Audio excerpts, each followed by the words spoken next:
7:01. This is the November 14th, 2024 meeting of the Monmouth Planning Board. Stephen O'Donnell, Chair. Regular members we have with us tonight, Larry Saucier, David Mills, Ray Simon, Rick Grant. Right there by the packet. Contacted me, he's working out of town. So we'll have Dave Shaw as the alternate voting member tonight. I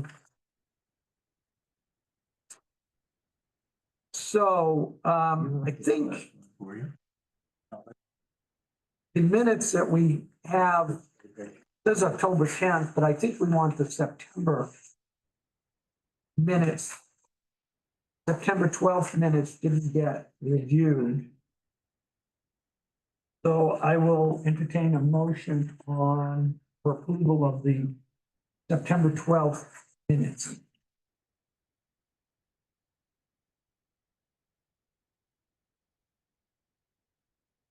The motion? I make a motion to accept it, but one change on board members present, we need to add my name to it. Because You're there? I was there because I made motions, so. Yeah. Is there a second? Second. By Dave. Any discussion?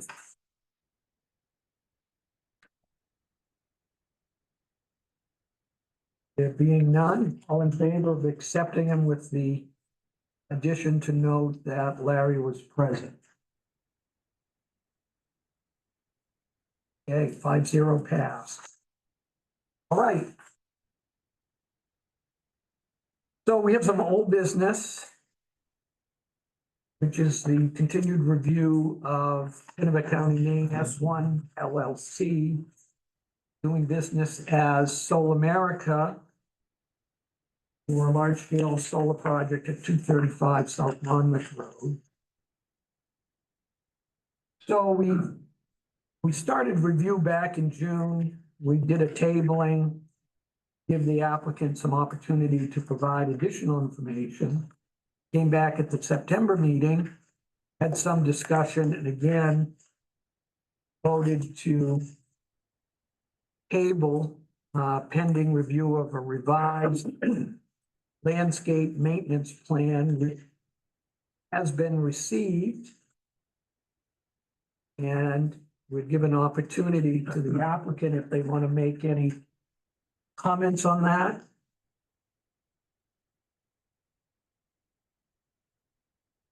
Further comments?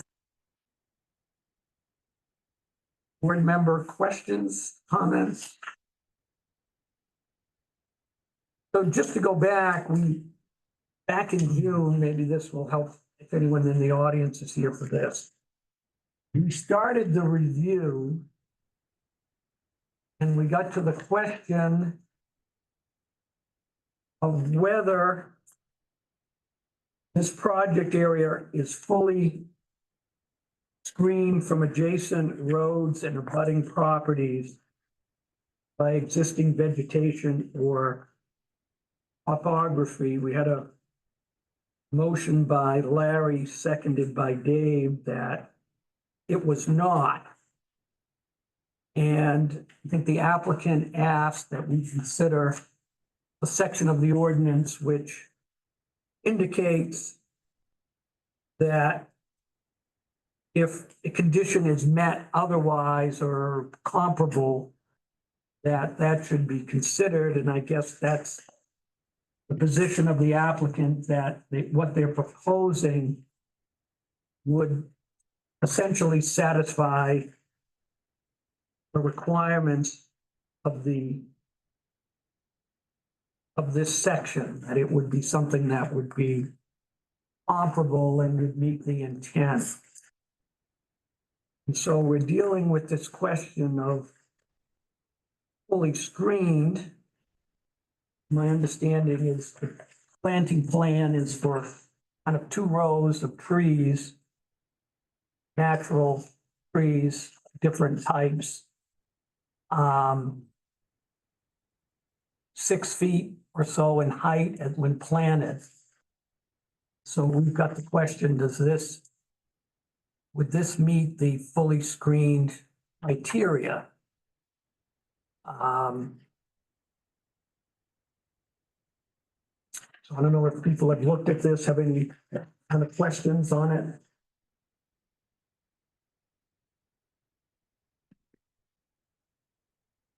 Yes, the issue is we're talking something that is more like a board, just a border, a screening border, but not comparable to what existing vegetation would be for screening. So we could have a motion to go back to the review question we were at first. I make a motion to go back to the question is, Second. Okay, so where we are is that the motion was that it is not fully screened. And if that would take into account, well, at the time we made the motion, we weren't considering the effect of that section of our ordinance, which gives us a little more maybe discretion. I don't know whether we have to have an amendment to the motion to say that this would take into consideration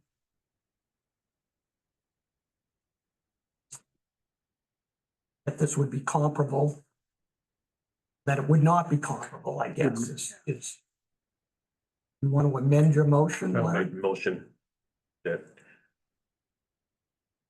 this probably meet the criteria of that. Oh, so you're changing your motion. At this point, right? All right. Don't know if that's. I think we have to vote on this question first. Then we could consider another Okay. motion. Is there any further discussion on this? Any comment? I know we have some abutters who've come in since we've started. Is there anyone else here from the neighborhood besides the Beasleys? Who was in a butter? Mr. Chair, I did get a written comment over email that it might be appropriate for me to read it. Right, that was from the Smiths. Yes. Yes, why don't you do that first? Okay, so I received an email from, this is Steve and Roberta Smith, 213 South Monmouth Road.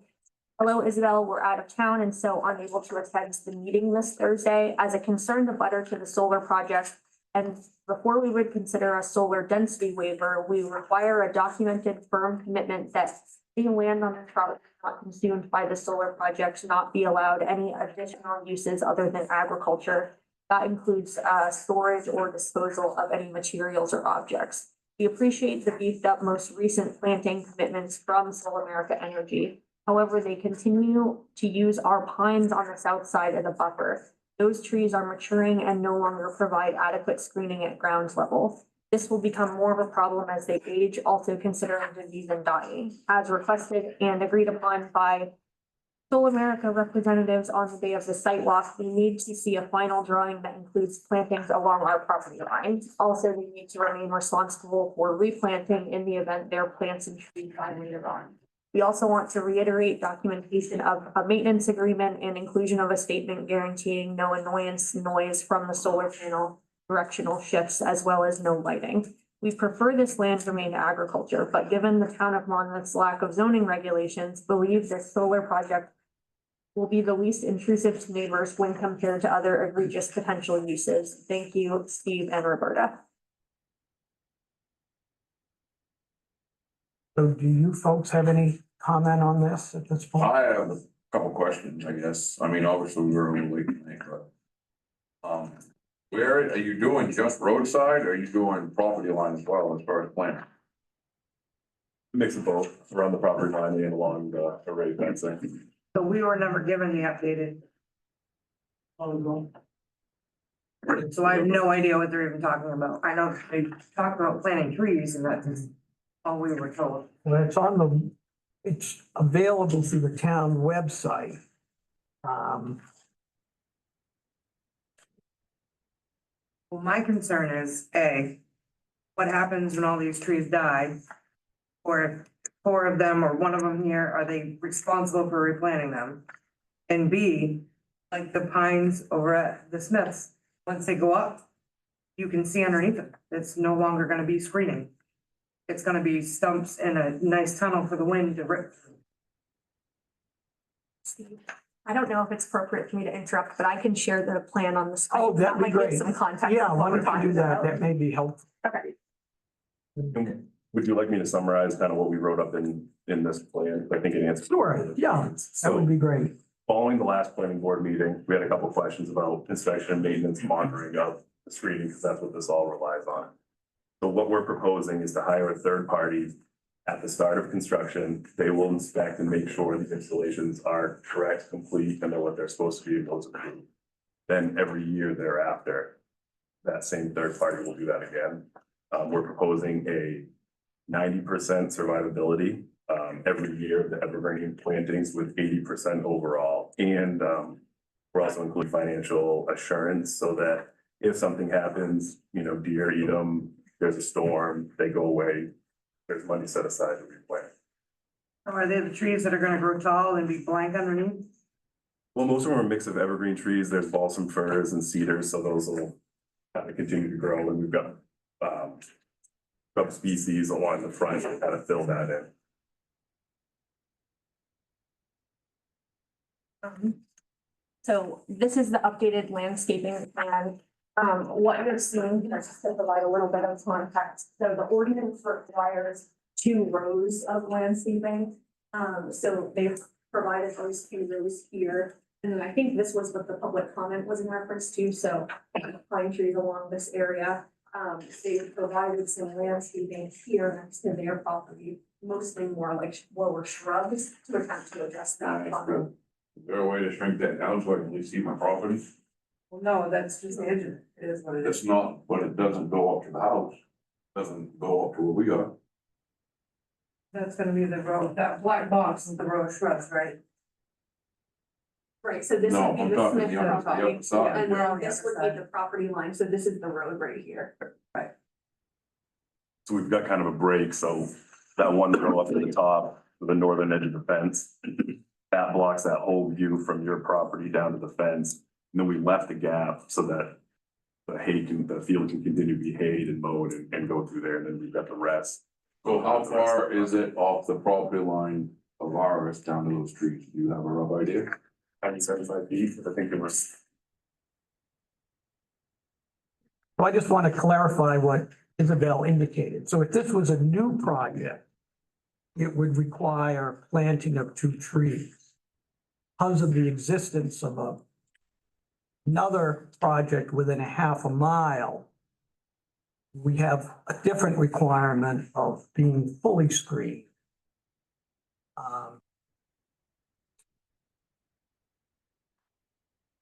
One of the kind of issues is the planting of 6 feet trees. Is that going to be sufficient at the time of approval for this to be fully screened? Or over the period that this is going to be constructed? So I guess that's one of the things we have to consider as we go through this. So the trees on the property line between back of the field, which is City Land for any, that fence is considered already natural screening? I think they're showing a line of trees, Scott, across. Yeah, cause there's That's the tree line road side, I'm separate. talking the back side. On this side, we can't see it, but there is a tree line. Yes, that tree line is still there. That tree line is, that's Yeah, what I'm just asking, just curious, that's considered, it's already a tree line there.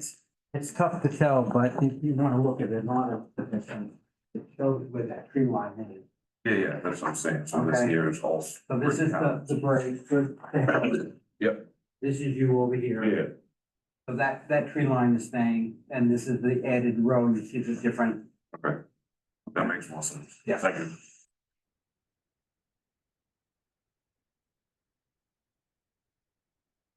Any other questions, comments? What's the growth period on the evergreens that, before you start? How tall is it, whatever you're planting? I mean, Over time, I mean, the planted height is gonna be 6 to 7 feet, and then most of the mature height, 40 to 60 feet over time, and they'll grow a foot or two. Yeah, put it to a year. And that's where we're limited. Survivability kind of goes down. The older trees A are little less than. so you gotta get them at that 6 to 7. I mean, the wind blows in that property 360 days a year. Unless it's 100 degrees, then you might not get a breeze. Other than that, it's pretty straight ahead. That's my only concern. It comes right out, usually it comes out of, would come off Smith's property and right across to us. So that's, if you're planting mature, well, 6-foot trees, their survivability goes down greatly in that field because of it. Right, and that's why we've got this maintenance plan to ensure that we do it and there are funds. And basically, what we're proposing with this maintenance agreement is, say, Soul America didn't want to do anything, they said, no, we're not gonna do it, even though we have an agreement. There's gonna be a escrow account, a bond, a performance bond, so the town could come in and say, we've got the money, we're gonna go make this right. And they would have to be able to exercise that. Good. Okay, so the first motion was that I think we'll take up that motion, then we entertain a motion whether the plan would be comparable. The first motion is that this does not, the project is not fully screened from adjacent roads and abutting properties by existing vegetation or topography. So all in favor of that motion? That it is not fully screened by existing. Bonnie, are you voting? So, oh, no, David, I'm sorry. Yeah. So 5-0 on that. So then we'd have a motion. Does what is proposed, is it comparable to the requirement of this ordinance? Does this provide full screening of the development At time of completion. at the time that it will be completed? Can I ask a question about the Well, motion? we need a motion, okay, about the form of the motion or discuss the motion? Can you repeat the motion because? The motion would be whether or not what is proposed for a landscaping plan meets this standard, that it would make it fully screened. So that it would be comparable to existing Okay, screening by by the ordinance. right. And my question is, does that motion include time? Because Well, vegetation needs time to grow. right. Dave, I think, was saying at the time Time of completion. at the time these panels are in place, will it be fully screened? Has to be Okay, met that at that answers my completion. question. Okay. Okay.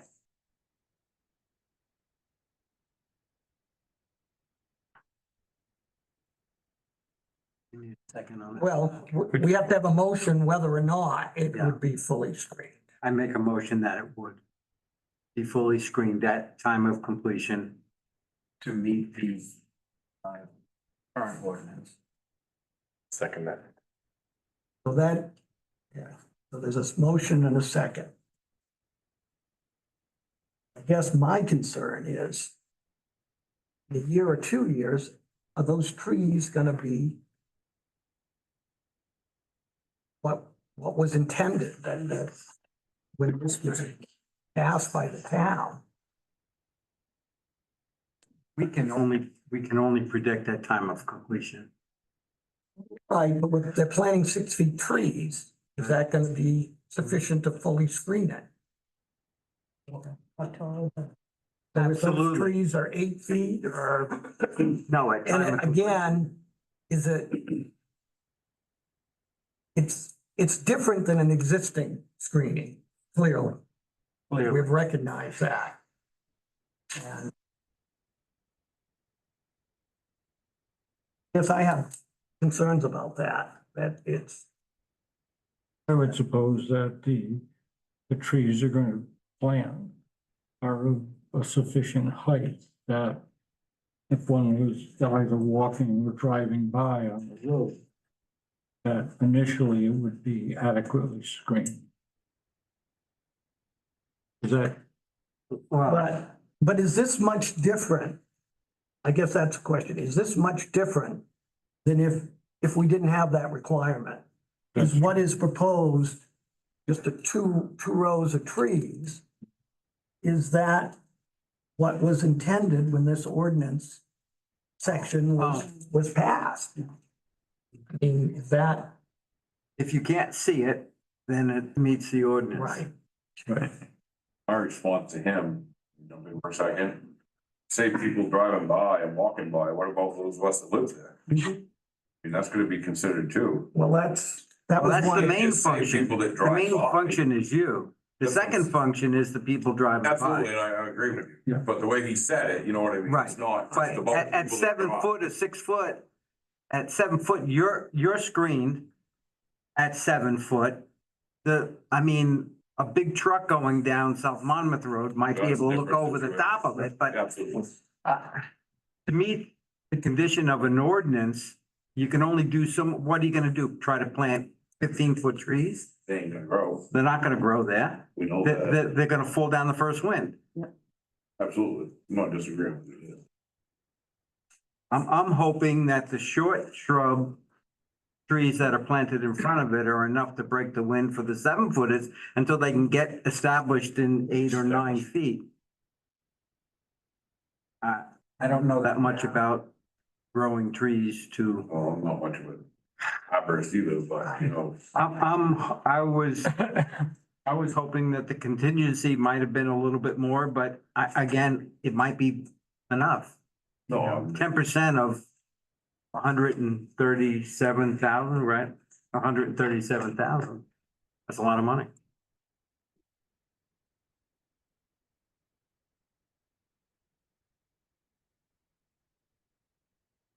Ray, any comment or? We have a motion, all in favor of that motion? Before we make that, as part of this, the plan has set some conditions. Correct. As part of this. Yeah, I don't know when you want me to discuss my draft conditions. Well, the I- conditions, we have to go through the standards. Okay, first. that's why I want to make Yeah, sure. Yeah, We're just Before. talking trees we're here. just Okay. talking Okay. this Part of the sort ordinance. Okay. this part of the ordinance, I just want to make sure Yeah. that we didn't right, that out because there is a maintenance plan as part of Yeah. that as well. yeah. So all in favor of the motion? Opposed? Passes 4-1. All right. Then we have to look at, in terms of the kind of special items.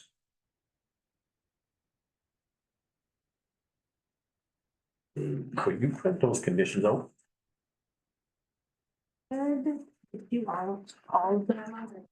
Not, yeah, I think she was gonna do them. I put them on the table. Are they here? I don't have them, that's why. I am seeing. So then we have a dual use standard. Developers must consider dual use in siting and planning solar development in order to benefit from an increased lot coverage allowance. We're encouraged to implement it in all solar projects. Dual use projects involve the installation of solar volcanic panels on farmland in such a manner that primary agricultural activities such as animal grazing or crop vegetable production are maintained simultaneously on the farmland. Dual use array designs may, but are not required to include increased panel height or expanded panel row spacing to improve compatibility with farming, operation, and crop production. Qualifies dual use, the solar installation must retain or enhance the land's agricultural productivity, both short-term and long-term, be built, maintained, and have provisions for decommissioning to protect the land's agricultural resources and utility, and support the viability of a farming operation. Has dual use been considered? We have a motion on whether or not it has. Not. Well, I think it has the architecture of the property is so conducive for dual purpose. I mean, Is it wide enough to get a mower and tractor through? No. I mean, yes and no. In But certain that's- areas. That's farm. Well, it's been farmed for years. They've been haying it for years. yeah, well, I think that the left alone areas are still gonna be open enough to be hayed. But you're talking, Before we have the discussion, we need a second on the motion. Second. Second by Larry. Okay. so the problem being is they're gonna lose around 3,000 bales a season out of that field. Mhm. And a lot of the land that they're leaving, it's wet and it can't be farmed. That's why there's bushes, because it's all wet and they haven't been able to. Well, one of the things that people can do, and I don't know if this has been considered, is they can bring in sheep or something to graze, which is considered kind of an agricultural use. So some projects that are been approved, have indicated that they're doing something like that. And of course, when the panels are taken off, if it's done properly, then it can be returned to sort of a productive agricultural use. So that's sort of the type of things that, obviously where the panels are, it's hard to do a lot. But this is sort of to encourage other uses as much as possible, or the ability to retain future use. So do you have? Good evening. My name is John Hamer. I'm an attorney from Rutland Mitchell. I'm here today assisting the company applicant. And I understand that there is consideration of having sheep to graze, and that's something that is being considered. In any dual use situation, the other use, the solar use, is going to necessarily cut down on the total output of the agricultural land, but that doesn't prevent it from being dual use. Dual use is a split of the use. But yes, there is consideration of having sheep and maintaining any extent possible. That was included in their application narrative. Yeah. Yeah. Okay. So all in favor of the motion that this does consider the dual use requirement?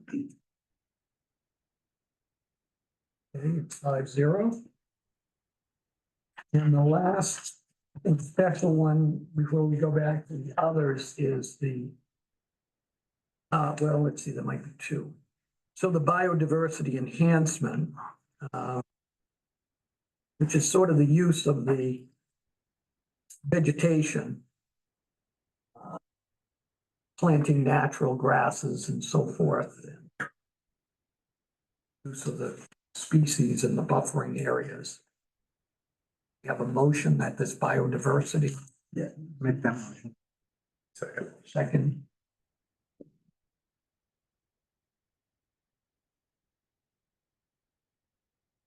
It's partly in their landscaping plan.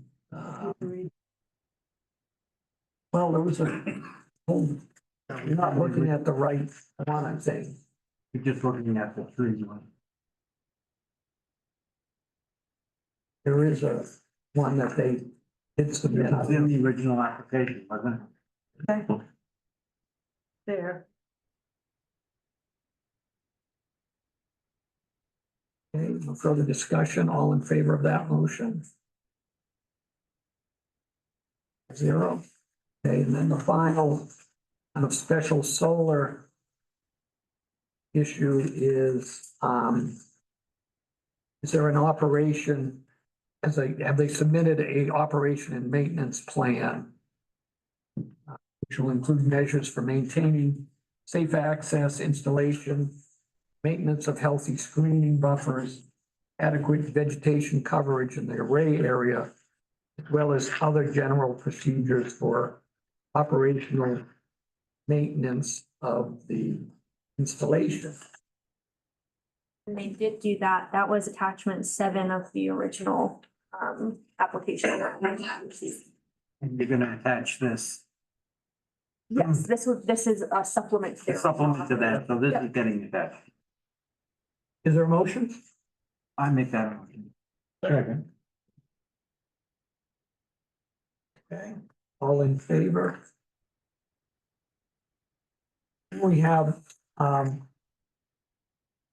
Isabel kind of put together the other checklist. These items may have been on it, but I had that separate.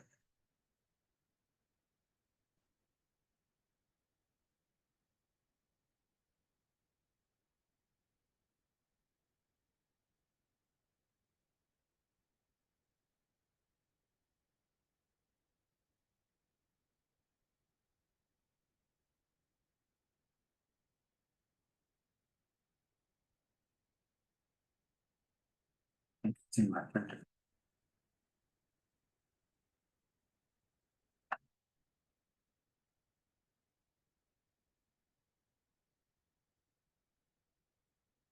Yeah, so I've put together a full draft findings of fact document for you that considers the initial application completeness determination that you made back in March. March 14th. And then I put together some draft findings for your consideration, many of which you've already now considered through this conversation. It's really hard. Have a copy. I don't have a copy, but I can put it up on the screen if there's anything that you have a question on.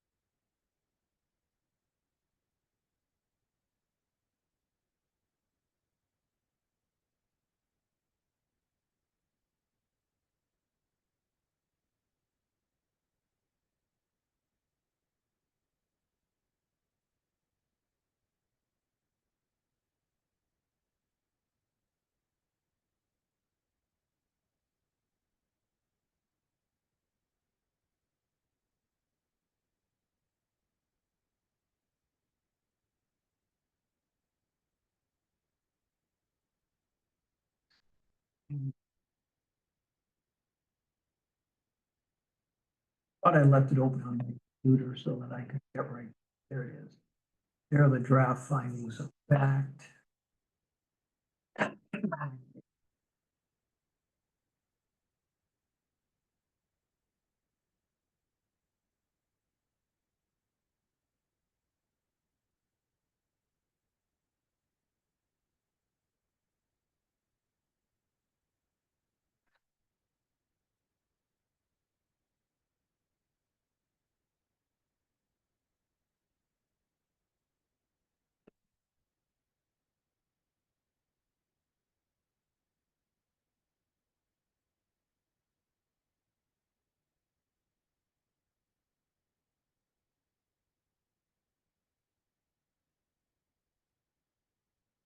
I even had a check somewhere.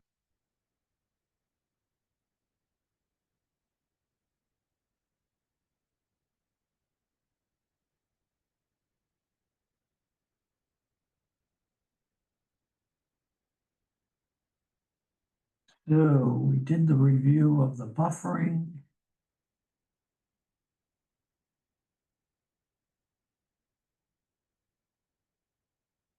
public safety.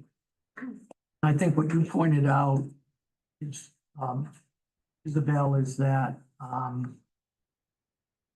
there has to be an inspection to meet sort of the public safety requirement. Yeah, so typically our ordinance asks that the fire chief weighs in on quote, full electrical schematics, which are not typically something that would be available at the time of planning board review. This is the time when, based on your review, some things might still change and they haven't gone through their electrical schematics with the utility provider yet. So that's not a typical thing that would be available at the time of planning board review. What I've suggested that might be appropriate is a condition that once those electrical schematics are available and finalized with the utility, that the fire chief would take a look at those for public safety. Your ordinance also requires that there's an inspection by public safety, and I believe, put in a condition, yes, to that effect as well. All right, so we have one on, why don't we go through these, air and water quality. So will this project meet our requirements of air and water quality so that would not produce emission of any particulate matter or gases, chemicals that would cause damage to human or animal health?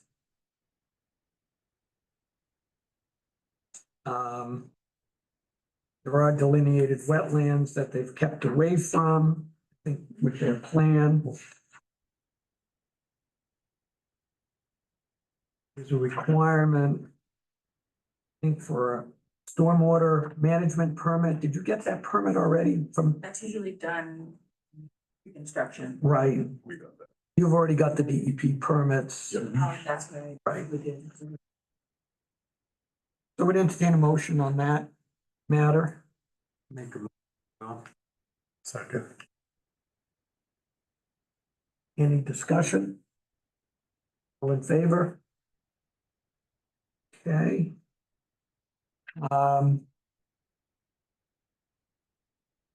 Then we have water availability and supply. That doesn't appear to be applicable because this project isn't going to use any water. Groundwater, will the project, is it such that it won't locate, store, discharge, or permit a discharge of any untreated or treated or inadequately treated liquid gases?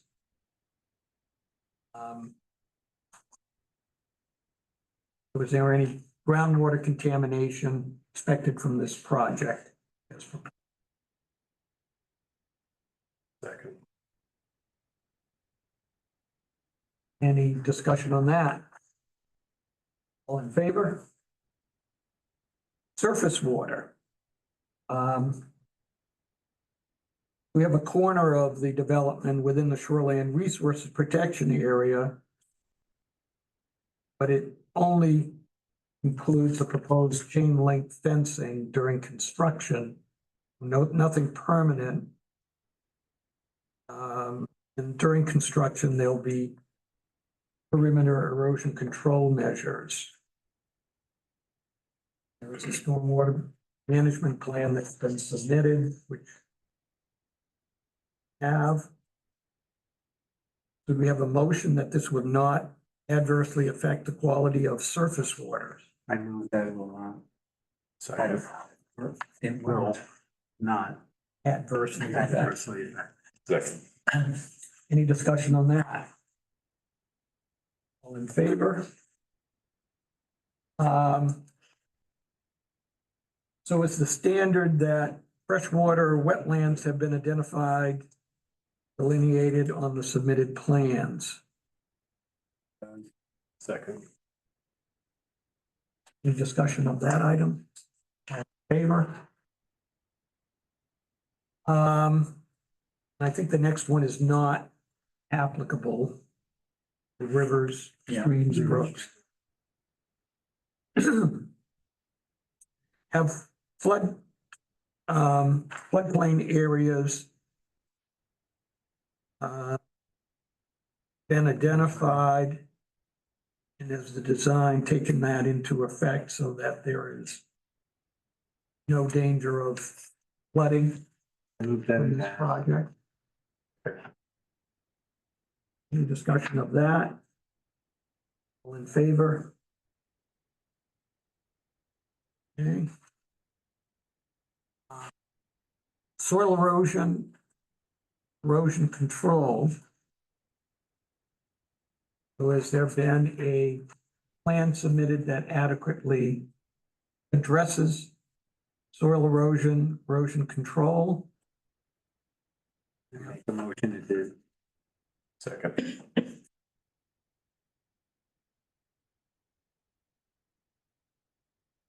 Any discussion on that? All in favor? Water and phosphorus. So I think this is a project that has some slopes toward Billnouse Brook and eventually Jock Stream onto Cobbessy Lake. So does this proposal adequately address concerns regarding stormwater and phosphorus? That it does. Second. Bill Monagle here from the Watershed District. Every solar farm does. DEP doesn't consider the panels impervious and they don't export phosphorus if they have a meadow underneath the panels. So the only exporters or generators are the access road, which is usually not a very long road, and the little concrete things to hold the panels in. And so it's, has any acreage to it, it's foregone conclusion. It's not gonna exceed its phosphorus for the most part. Any other comment on that? All in favor of that motion?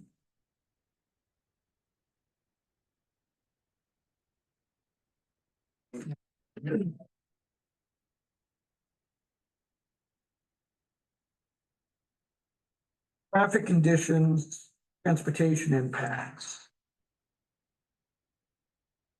So this is not something other than during construction that is going to generate really much in the way of traffic or. Well, we have a motion first to say that it will not. It will not. I make a motion. Second. Did the police chief ever respond to you? No, I don't think so. No. What we did on the project on the other side of Fish Hatchery was we, I think, attached a condition that during construction, there might be some warning signs posted, you know, that there's construction vehicles or something of that nature. That's something we may want to consider as well on this, just during the period of construction. All in favor of this motion? Okay, again, 5-0. Sewage solid waste, don't think that's gonna be applicable here. That one. Okay. We have aesthetic, cultural, and natural values, preservations of critical natural and cultural resources. We don't have any shoreline obstruction of public access here. I think we did get information regarding wildlife habitat.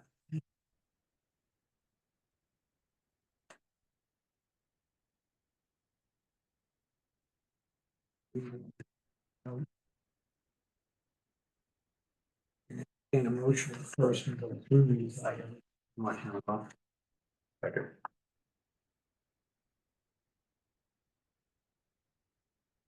Okay.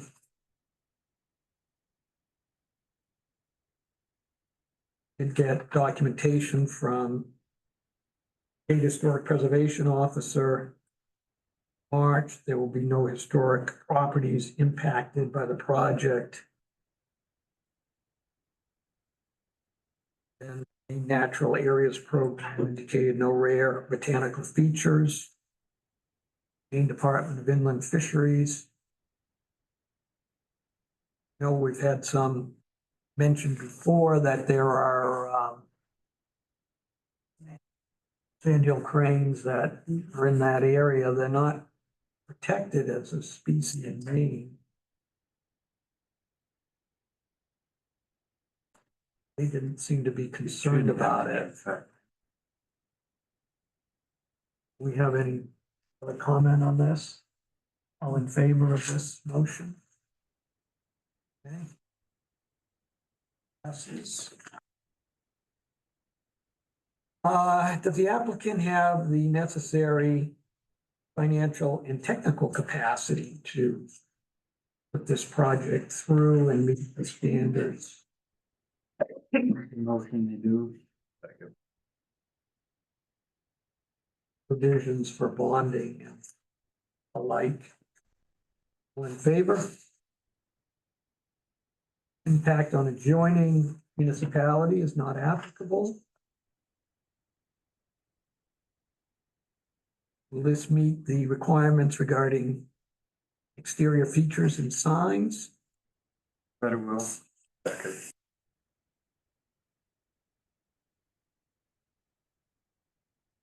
Again, this is, I think there's minimal signage proposed, and the fence has a area underneath for small animals to pass. Wildlife, I think what they call it, wildlife gaps. All in favor of this motion? 0. Then we have one on we've already addressed the vegetation and landscape, I think, earlier, so we can pass that. Lot design, that doesn't apply. They have to show the building envelope, which they did. Which they did. So does that meet, why don't we have a motion that meets lot design? I would make a motion that needs to lot requirements. Second.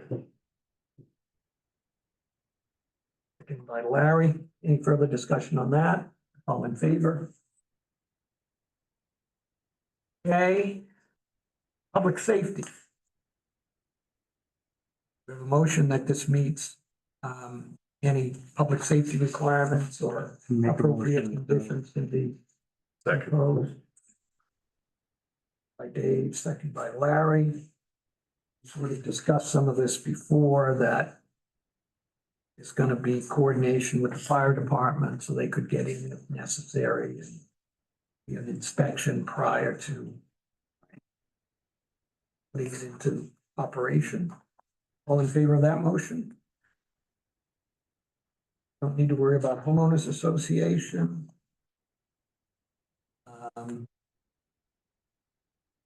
Toxic hazardous material handling is not applicable either. No new streets, so that isn't applicable. And is the access to the development, internal circulation and parking appropriately designed? That it is. Second. Any discussion on that? Really gonna be no parking. It's again all during construction, other than vehicle occasionally coming. Maintenance. All in favor of that motion?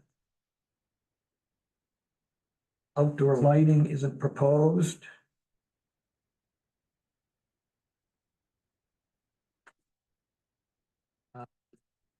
Noise. So will the noise levels generated be below residential threshold of 45 decibels at adjoining property boundaries? That it will. Second.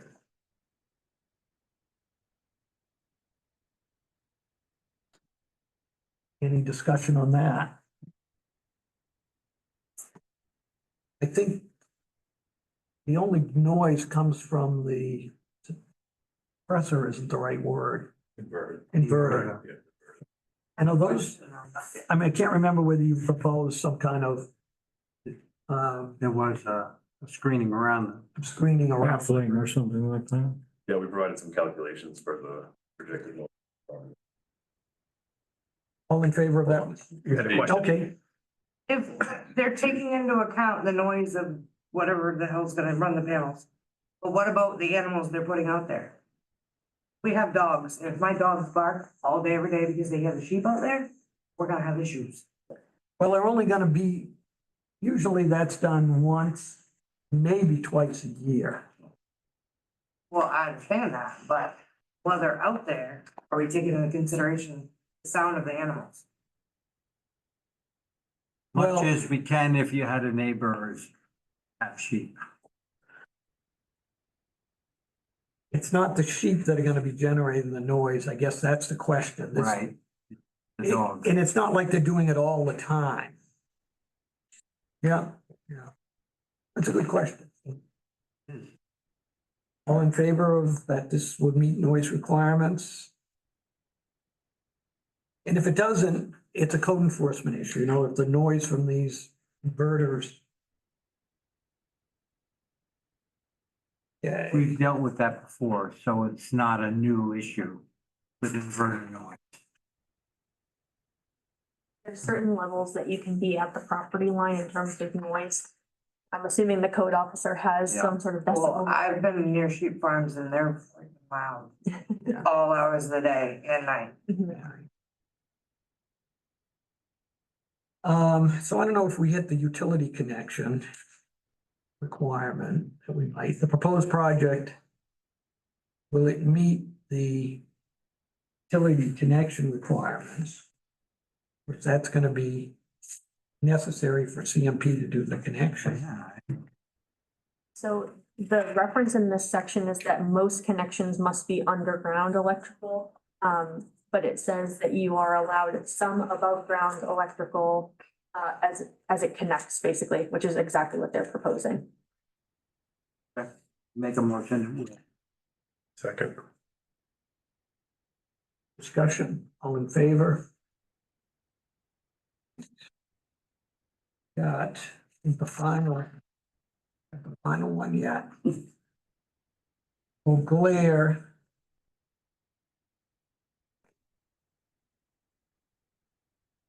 Take that up specifically. Or is this, are the panels designed to absorb as much light as possible? Since, so that it won't create glare or reflected sunlight. These. That would go Are these beyond moving the, panels? yeah, Then I move that it. Second. discussion on that. All in favor? Rest, I think the rest of that already.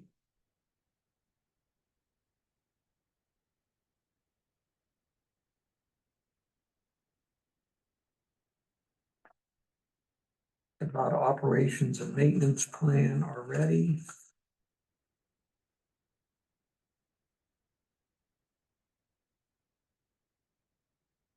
Okay. So then the final one is, actually the first standard, but I always do it last because it's a question of whether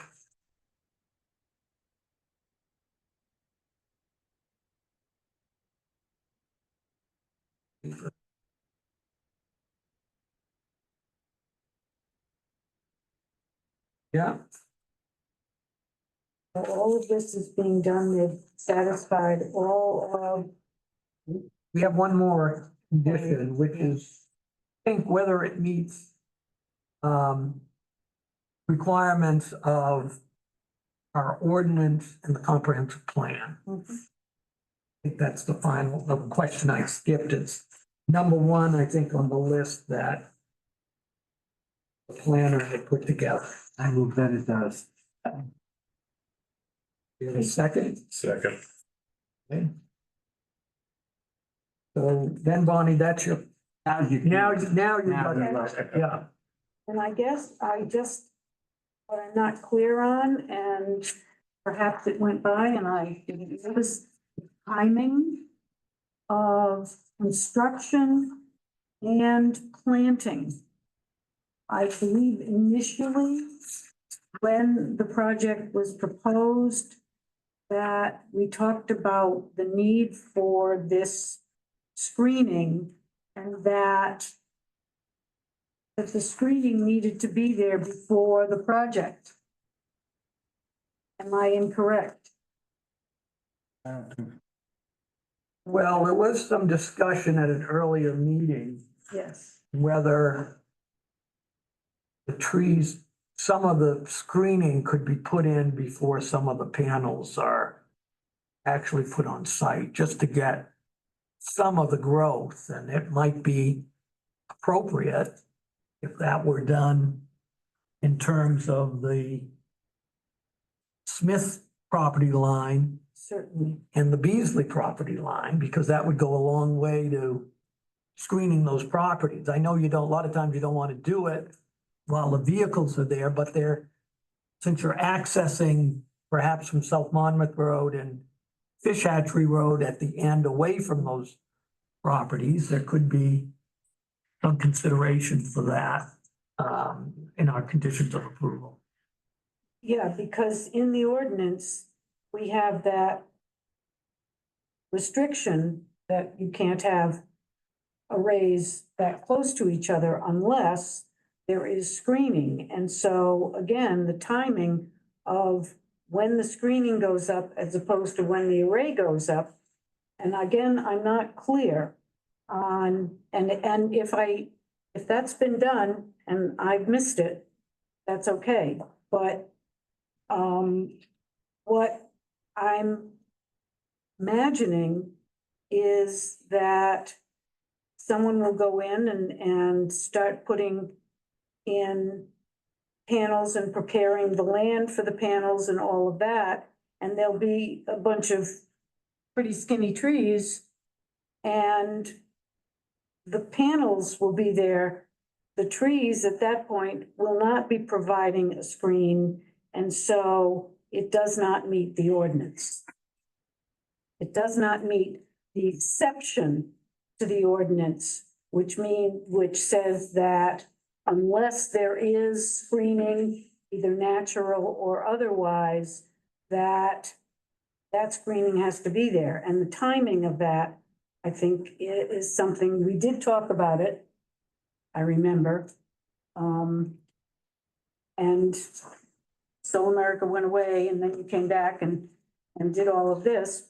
But I still am not clear on the So timing. the question is, providing with your plan that you submitted, what's your timeline? Thank you, Ed. Have you provided a timeline for the project? How you're gonna do this? As far as when we're going to plant the vegetation versus start construction. Correct.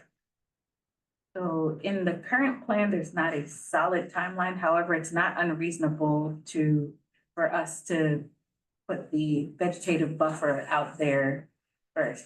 And yes, you're right, we typically don't like to do that because, it can get run over during construction, but that's not off the table. That's something we can do. So we already approved tonight that the buffers as submitted has to be at the correct height at completion of the project. We didn't say anything about during the project.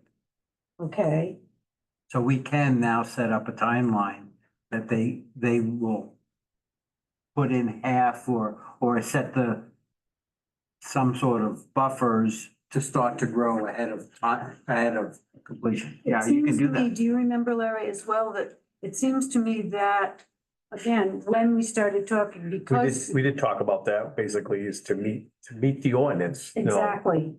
the screening had to be there. Yes, we needed to have that. So I understand that otherwise things are okay, but the ordinance is the ordinance and it was passed by a vote. And so I think we need to pay attention to that. I understand they've done all of the work they're supposed to do and that we've asked them to do. But I guess that's the last thing before that final vote.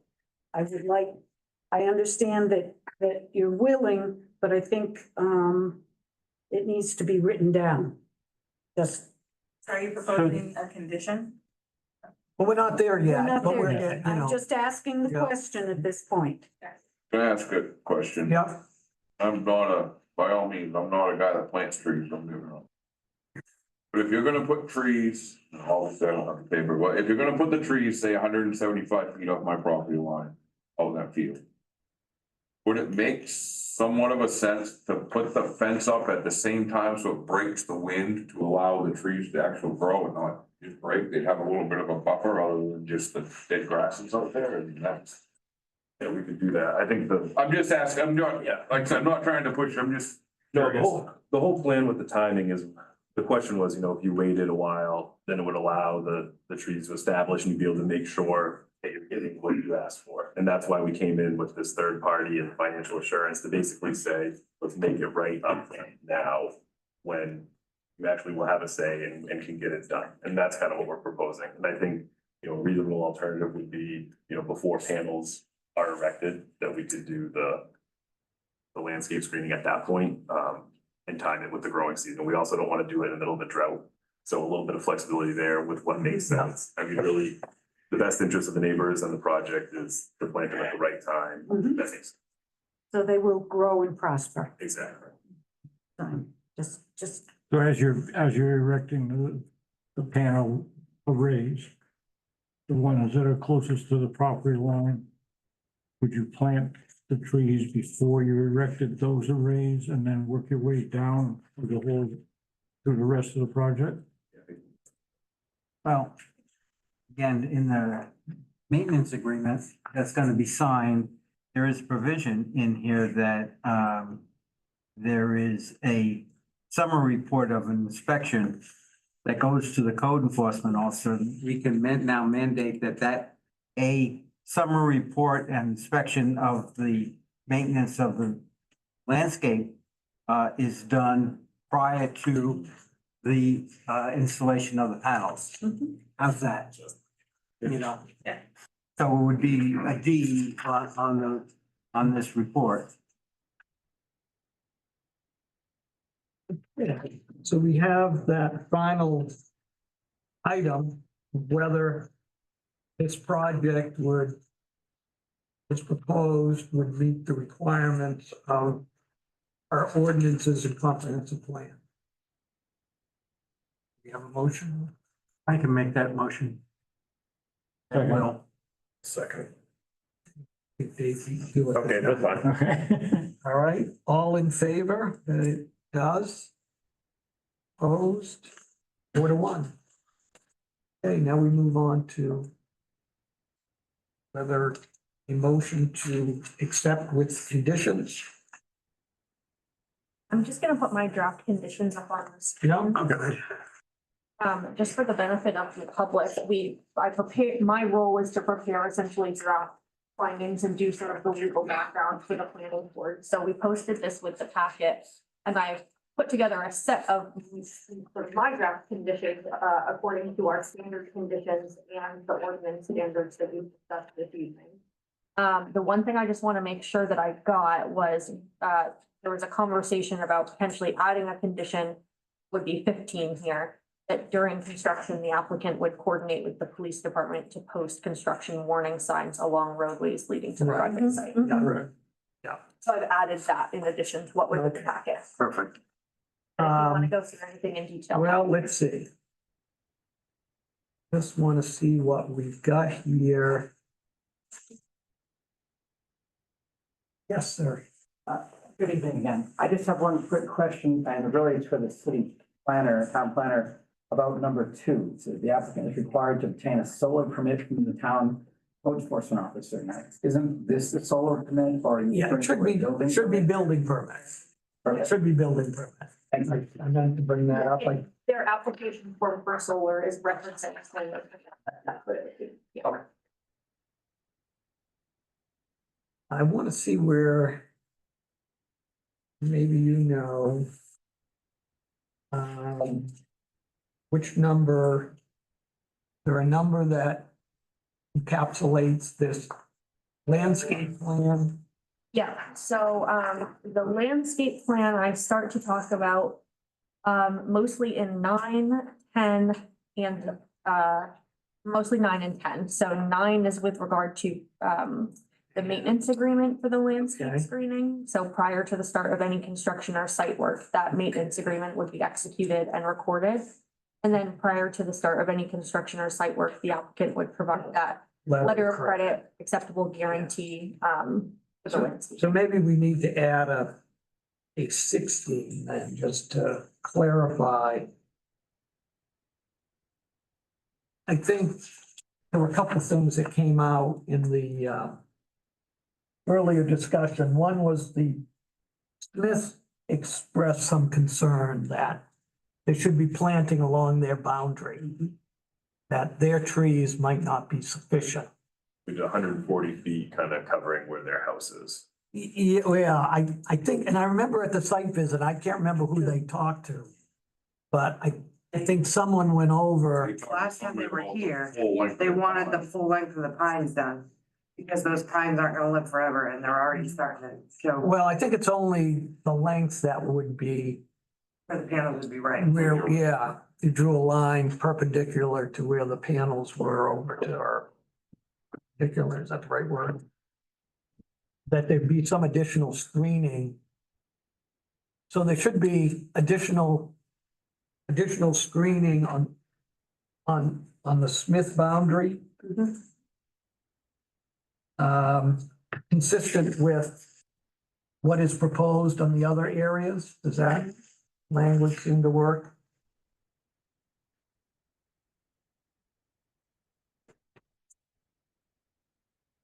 So you don't know, I don't know if you have to go all the way to the street, but. Really, right now, we've got, if you're at their house, you're looking at where it blocks the full width where they're.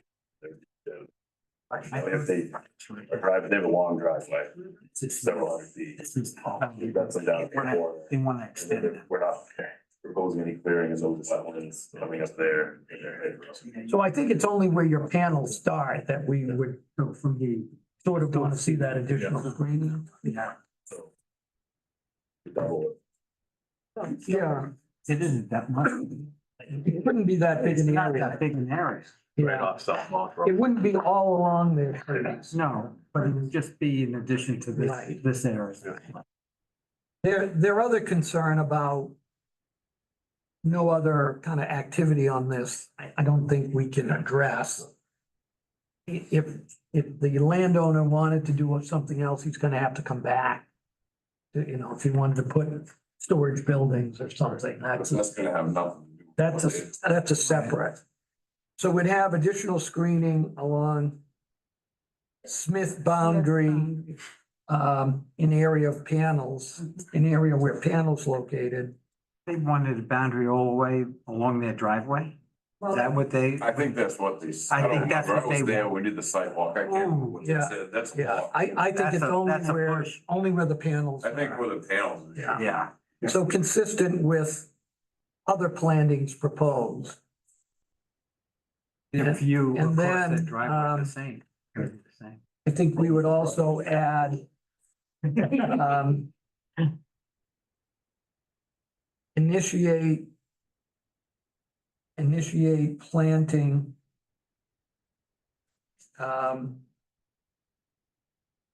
prior to or initiate plantings along above area of Smith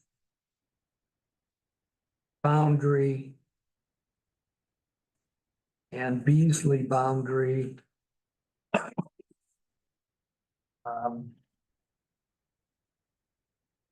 As soon as practicable.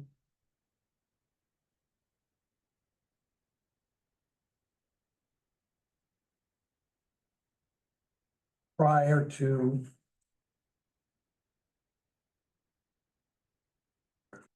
construction.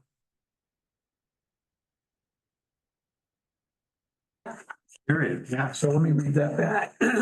Additional screening along Smith boundary in area where panels located consistent with other proposed buffering. Initiate plantings along above reference Smith boundary and Beasley boundary as soon as practicable prior to start of construction. And would the Smith planting would be included in the maintenance? The plant maintenance with the rest Oh, of it? yeah, Oh, yeah. anything they Okay. plan, yeah, Everything. Okay, yeah. And we can look at this to see if we need to suggest app. You know, that's gonna have to be signed probably by the town manager. I don't think so. So if we have to tweak this a little bit, I think we can work on that. As far as being property of butters, I guess I'll say, or whatever you call it, but. So if we see an issue as far as, say we get a microburst, for example. These trees lay over and you guys come out and inspect, say once a year. Is there a contact number? No, it's the code enforcement officer. The code Yeah. enforcement. Yeah. I'm just Yeah. so I have It's- an idea. It's already built in that, No, that's fine. I just wanted to make sure Somebody to You know you went to the contact correct to person. see. that's right. I don't wanna be calling Steve and saying, hey, all those trees just. Yeah, so I mean, in that case, I would contact the code enforcement officer. I will say though that they are required to have a contact sign on their site as one of the ordinance standards with. No, that's fine. Like I said, I just curious, that's all. So with the addition of 15 and 16, and then the correction that the permit that they get from the code enforcement it's a building. is a building permit. What about an access permit? Are you gonna access through South Monmouth or Fish Hatchery? They're accessing through an existing driveway, Okay, so they don't need. they don't any need further that. They don't need a access permit. road opening permit. Okay.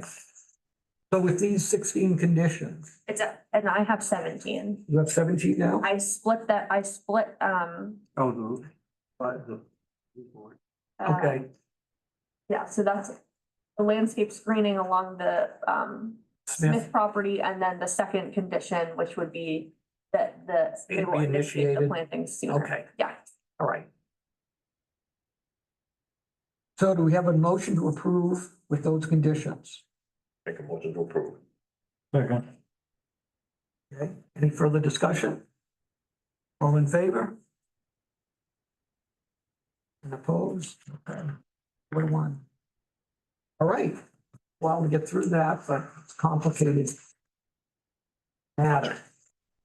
Okay, we can move on, unless people want to get up and stretch or.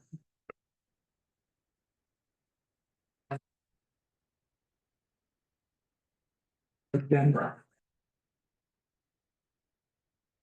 Okay, so tonight we have 2 new applications, and just kind of to set the framework for these. This is our initial meeting on these 2 projects, so we don't really get into any review. It's a chance for kind of the applicant to give us a little summary of what their project is. And, you know, we can get a little comment, but basically I think you've already got a kind of an acceptance from the planner that this project plan has come in. We just have to make kind of a preliminary assessment of completeness. So this kind of applies to the first 2, but you know, following this meeting, we send out notices to abutters. We're gonna decide whether to have a site visit, public hearing, so kind of the review is gonna go on from here. This is sort of the first step. Just a brief summary of the shoreland project. So, not to contradict anything, Right. it would be with the shoreland project specifically. The board is not required to hold a public hearing or hold a site walk. In my estimation, this project is complete and, sort of ready for review this evening, if you find that appropriate. They've provided a complete application that was included in your meeting packet.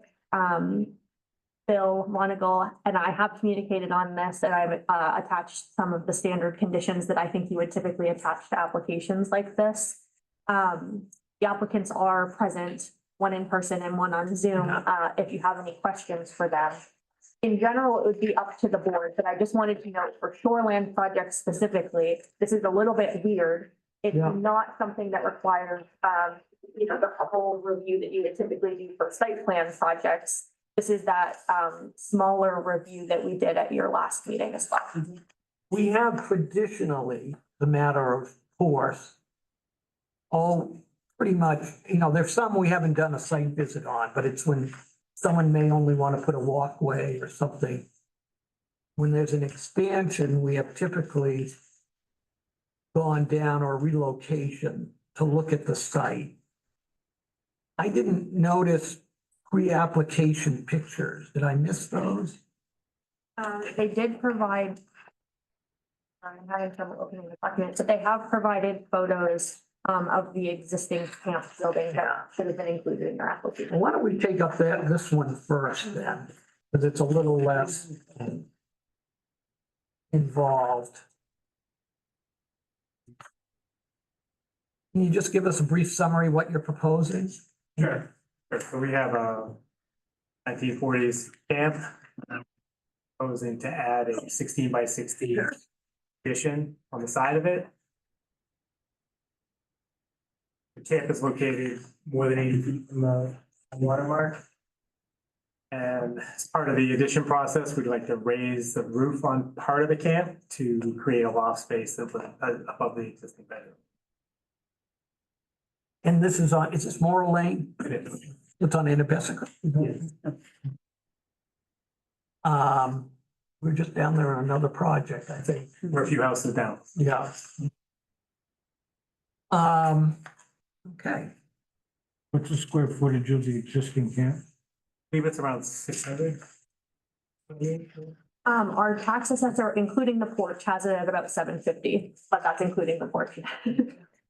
And what's the square footage of the addition? 16 by 16. 300. It's 92.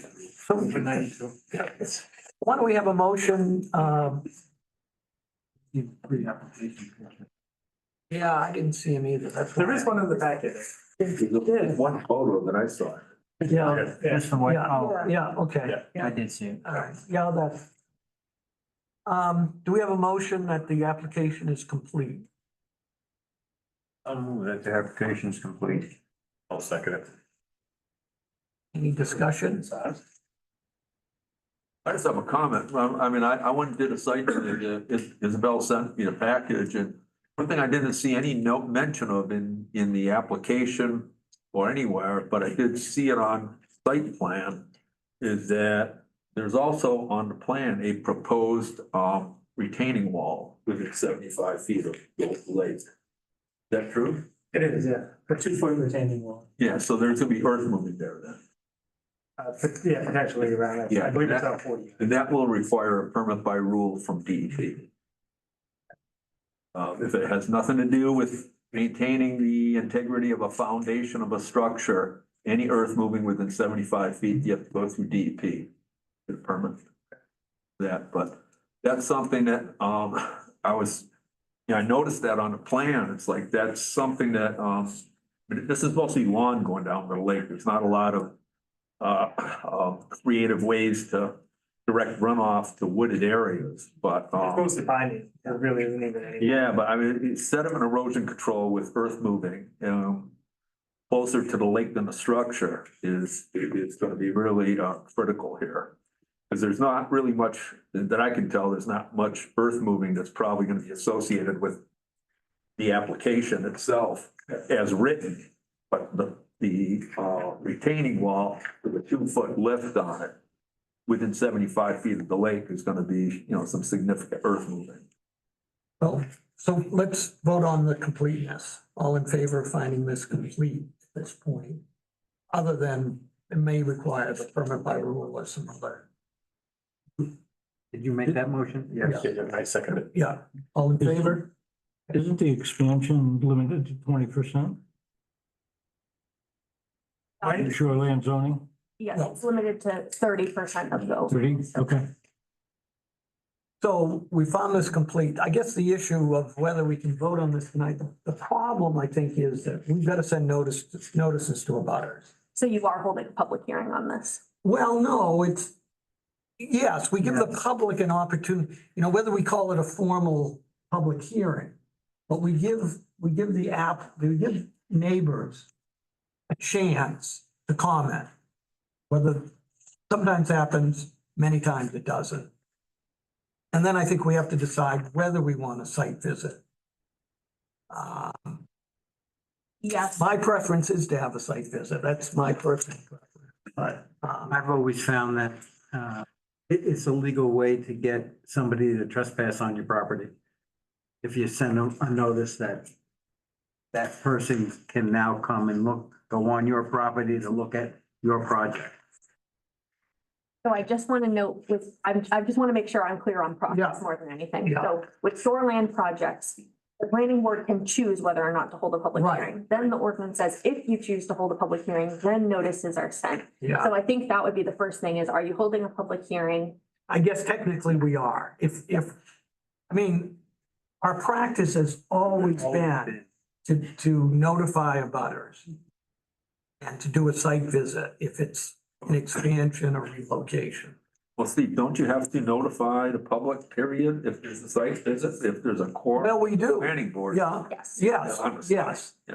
So we typically, the notice to abutters says we've received an application for a particular project with a little description and say a site visit will occur on December or whatever. And if we can do one before, then we'd say, we're coming back to review this at the December 12th meeting or something. And, I mean, again, that's sort of been our practice.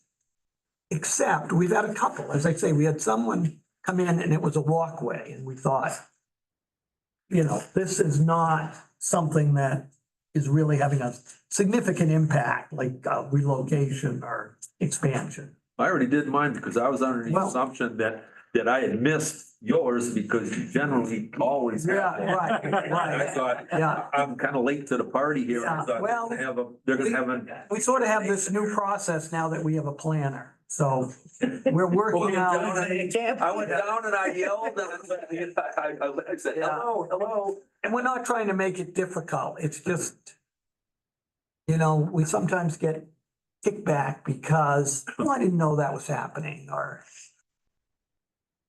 So what do people think? Steve, I definitely agree with you that we've got to incorporate site visits. The only time that I would waver from that is if I had a written report from Bill on his doing a site visit and explaining his position and nuts and bolts of it. Otherwise than that, we have to, because most of these lots are small. They've got problems. Okay, and without doing a site visit, you could overlook something that could be corrected awful easy to help the quality of the lake. So I'm in agreement with you. Not that I like site visits, but, you know. Well, I just, the value of site visits to me is that, whenever Cobbossee Watershed District makes recommendations, we know that they're probably possibly most likely gonna be made a condition of the approval here. And I always like to have the property owner on the site because I like to get their impression or their sense of, is this something that they would be willing to do, or do they have other alternative ideas? Because it's kind of nice to not have to impose something on someone, and it's always, whenever I go out to these with you folks, I mean, I also learn a lot, you know, too, from the property owners and that, so it's, I mean, I don't think there's a whole lot that can be done, like I said, creatively to direct water to any kind of good treatment area, but,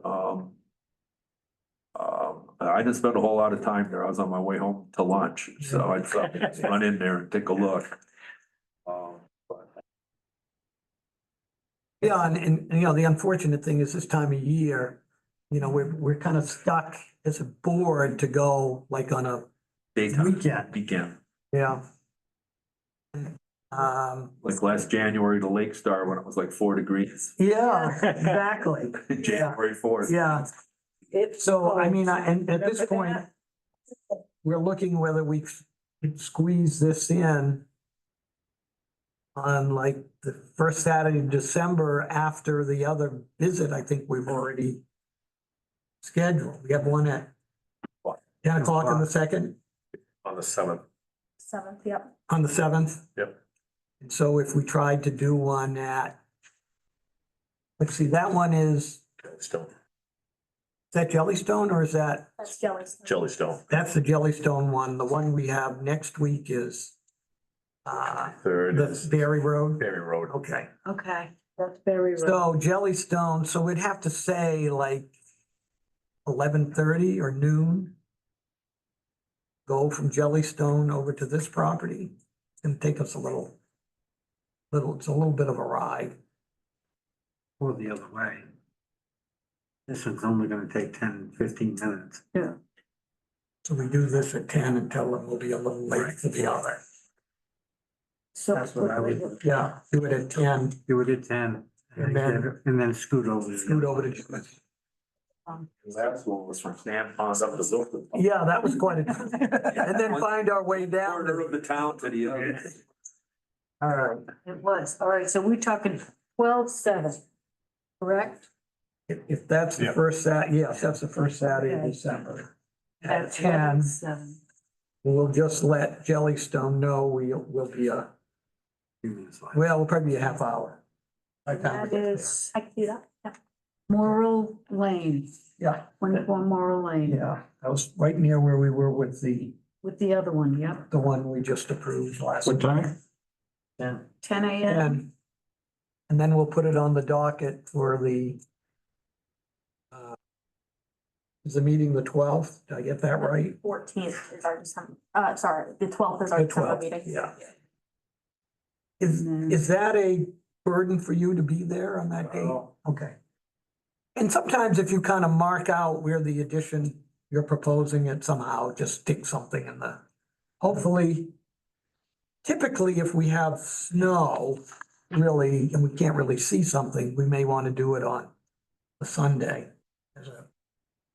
The 8th as like 1 Give o'clock. you a on- chance to clear the snow. Yeah, so the 8th, some people go to church, so, For the seventh or 10? 7 to 10. yeah. And the 8th would be probably 1 if we had to. Alternative day Okay. is 12/8 at 1 p.m. All right. Thank you so much and See you then. see you then. Did you collect a fee? Did we get a fee for this? Or do we have to Yes, sell we it? did. Okay, very good. Thank All you. right. If you. Yep. Gotta get that fee. So now we're just gonna look at, this is, well, I guess the other one wasn't ahead of this one. So this is 1063 Main Street LLC for a 62 lot subdivision for those 55 and older located at 1061 Main Street. I know you folks were in for a pre-application meeting, what it was about 6 months ago. or- All right, Tim Coffin. How you doing, Coffin Engineering? yes, Chairman, how are you tonight? good. Good. Want me to pull plans out here and go over them, or how do you want to handle that? Yeah, we can get that up. I can put an easel up if you want. Take me a minute. Okay, that's fine. Yeah, why don't we have a quick overview and see? Can I just clarify Yep. with this one? So this is a subdivision under the comprehensive development ordinance. Of course, you know, this one will require explicitly a site walk and will explicitly require a public hearing. So this is just sort of initial application review. We can present their project, but we will have to hold a site walk. Have to. And this is where we get into trouble of the weather. And we're already, Nothing but a big open field. yeah, And brush hog still, so it's easy walk and driving. yeah, yeah.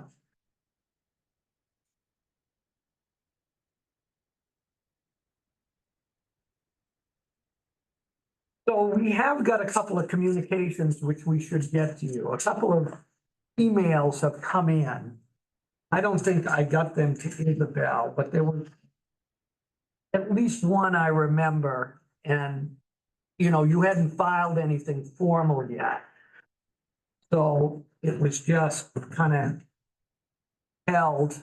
Hopefully I can find it, my emails again. Is that what you talked about with last, Isabel? Yeah, I had received. a Did you couple- get it? Did I find them and send it to you? I think so. You had sent me at least one. so- Okay. Same thing, but. Yeah, I know it was from a female who lived nearby, Her name's Ashley, I believe. maybe, Yes. you know, and She's a neighbor. yeah. Yeah. So again, we have to notify the abutters. And anyone within 500 feet of the property line, give or take, we usually are a little generous in that. And, you know, things get kind of posted so that it's kind of a town-wide. I see that, I'm sorry. Yeah, I'm gonna turn it toward you. You're gonna be behind the. How's that? Okay? So is this- Jim, is this pretty much open land or is there? No, there's a wood line goes north-south direction right through the middle of the property active, right through here. Here's Main Street, right Okay. here. Yeah, So this is all open field in here, just got bush hogged, as I mentioned. There are some wetlands on site that have been delineated by, Vaughn Smith Associates. We just, did the geotech work last week. The reason we do the geotech work is DEP requires that. Let me back up just a minute. We got 1, 2, 3 ponds need for the project. This is gonna require a site location development application to the DEP, or as we call them, SLOTUS. There'll be a 6-month review period. So whatever gets approved at this level, we'd make that a contingency, of course, that we get that permit. Or condition, if you will. 62 lots with a community building out back. We did meet with Isabel, I think it was 2 weeks ago, at my office. It was a real good meeting. Isabel had some great ideas. We were gonna try and cluster it a little bit, if you will. So what we did, just did a quick, we were gonna take these roads here, instead of making them dead ends, these two, kind of loop them together, if you will. The problem we ran into there, we couldn't get enough open space. We're short 4 acres. So we can't make the open space work. So we've gone back to the conventional method, if you will. And Isabel, I'm sorry if you can't see this, but I know you've seen it. Yeah. And what we've ended up with, I mean, you're gonna have almost 4,300 feet of road here. It's gonna be built to town spec.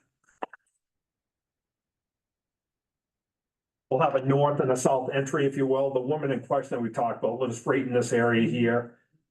There's gonna be a cut right here because your ordinance only allows 10% slope on the road. The way that land lies, we have to go up that 10%, as you can see in the road profile, then we can level off everything else. The other access point is down on the north side, if you will. That one's not so bad. That one's only about 6%, if you will, coming in. So the front portion of this lot is very flat. The back re-say that, if you will. The front portion is actually quite steep and the back portion is very flat. So the water out back here tends to just meander, if you will. There wasn't any wetlands out back here at all. They're really all in this area here. We will need a NERPA permit as part of the SLOTR again. We'll need to deal with phosphorus because it goes to Anabesic Creek Lake, watershed high, at most risk. So yeah, we've done all our stormwater stuff. The thing that's different about SLOTR is you have to get what's called a high intensity soil survey versus using your soil maps that you'd usually use. So we've got, once again, Vaughn Smith is wrapping that up. Once I have that, I'll be able to complete my stormwater stuff. The ponds have been sized correctly to this point. Yeah, for you. So we have public water and sewer out there. This shows the wetland impacts. We're gonna have just over 12,000 square feet of wetland impacts. We've done everything we could do to avoid them, but you can see here, we go through here, a small piece here, and then this piece with our roads, and then there's just a few lots that you end up impacting wetlands. So these ponds I talked about, they're under drain soil filters. What they are is they have a 12-inch rock bottom, if you will, pipes going through there at 8 feet on center. And then above it is a soil media. It's kind of like a septic, if you will. So the water comes down, drains through here, and then it goes through this outlet control structure at a rate that's not gonna let the pre-development be less than the post-development. This pond drains within 24 hours of any rainfall at the end of it. This is our drainage plan right here. It's all nice and colorful, if you will, but it shows these are all broken in subcatch. So there's a lot of work that goes into this. DEP will review it. We need several letters to go to DEP. Natural Areas Program, we just got their letter, I think today. Historical signed off. IF&W's backed up for 3 months. But she told me I'd have it this week, which I haven't seen yet, but hopefully I'll have it soon. We've got letters back from fire, water, sewer, police, and one other one. School. Talked to the town manager a couple times about this. This is what each house is gonna look like. Can I say the range? Are you guys okay with that, or you want me to? So this is all 55 and older, one-story houses that I think the range is gonna be between 450 and 475 for each one of these. There'll be a HOA with this as far as the snow plowing, the maintenance of the lots and all that good stuff. The community building's gonna be for the benefit of the people that live there. We're talking about putting some charging stations in there as well. When people tend to age out like myself, they drive a lot more Priuses than they used to, and it's something that would be beneficial to the community there. All this whole development, we're ditching the roads, if you will, so we're draining the base of the gravel and all that good stuff. Everything flows from the west to the east, right towards Main Street. Main Street has two points for this culverts. There's one right here, and there's one right here at the end of this wetland. This is a 24-incher and this is an 18.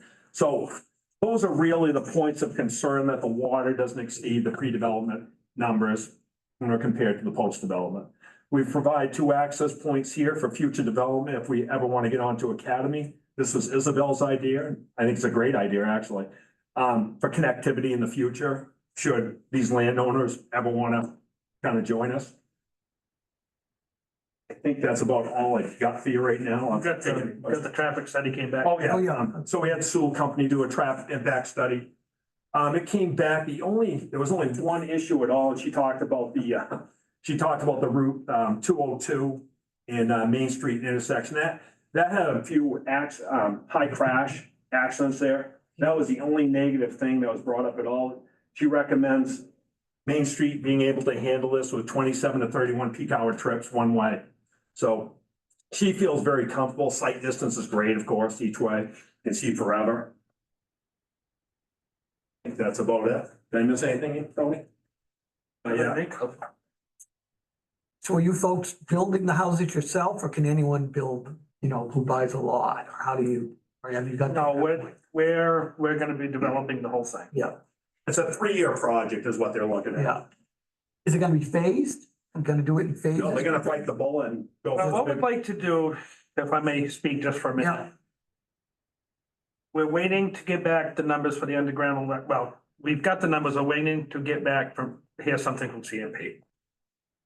Just a tidbit, so we can put the final numbers on the infrastructure.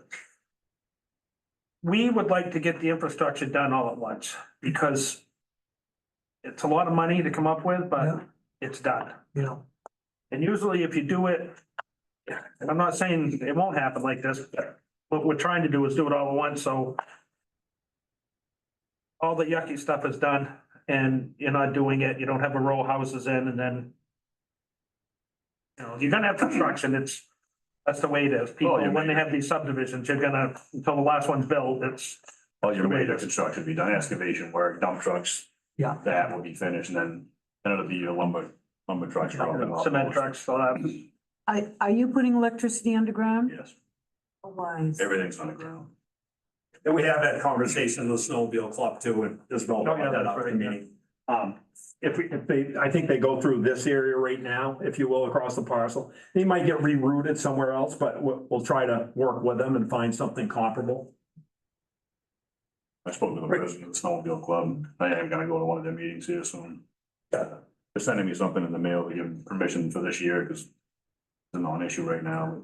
We'll discuss, once you figure out wherever they can go and discuss with them. I just don't know where they pop out on Main. That's the thing I need to know. There. It's more Down low, Right there, right here, down the lagoon. right next to this house. Yeah, Right Okay, next to that. that's what I thought too. They're gonna love The that. trouble is, up further, there's no connector. Gotcha.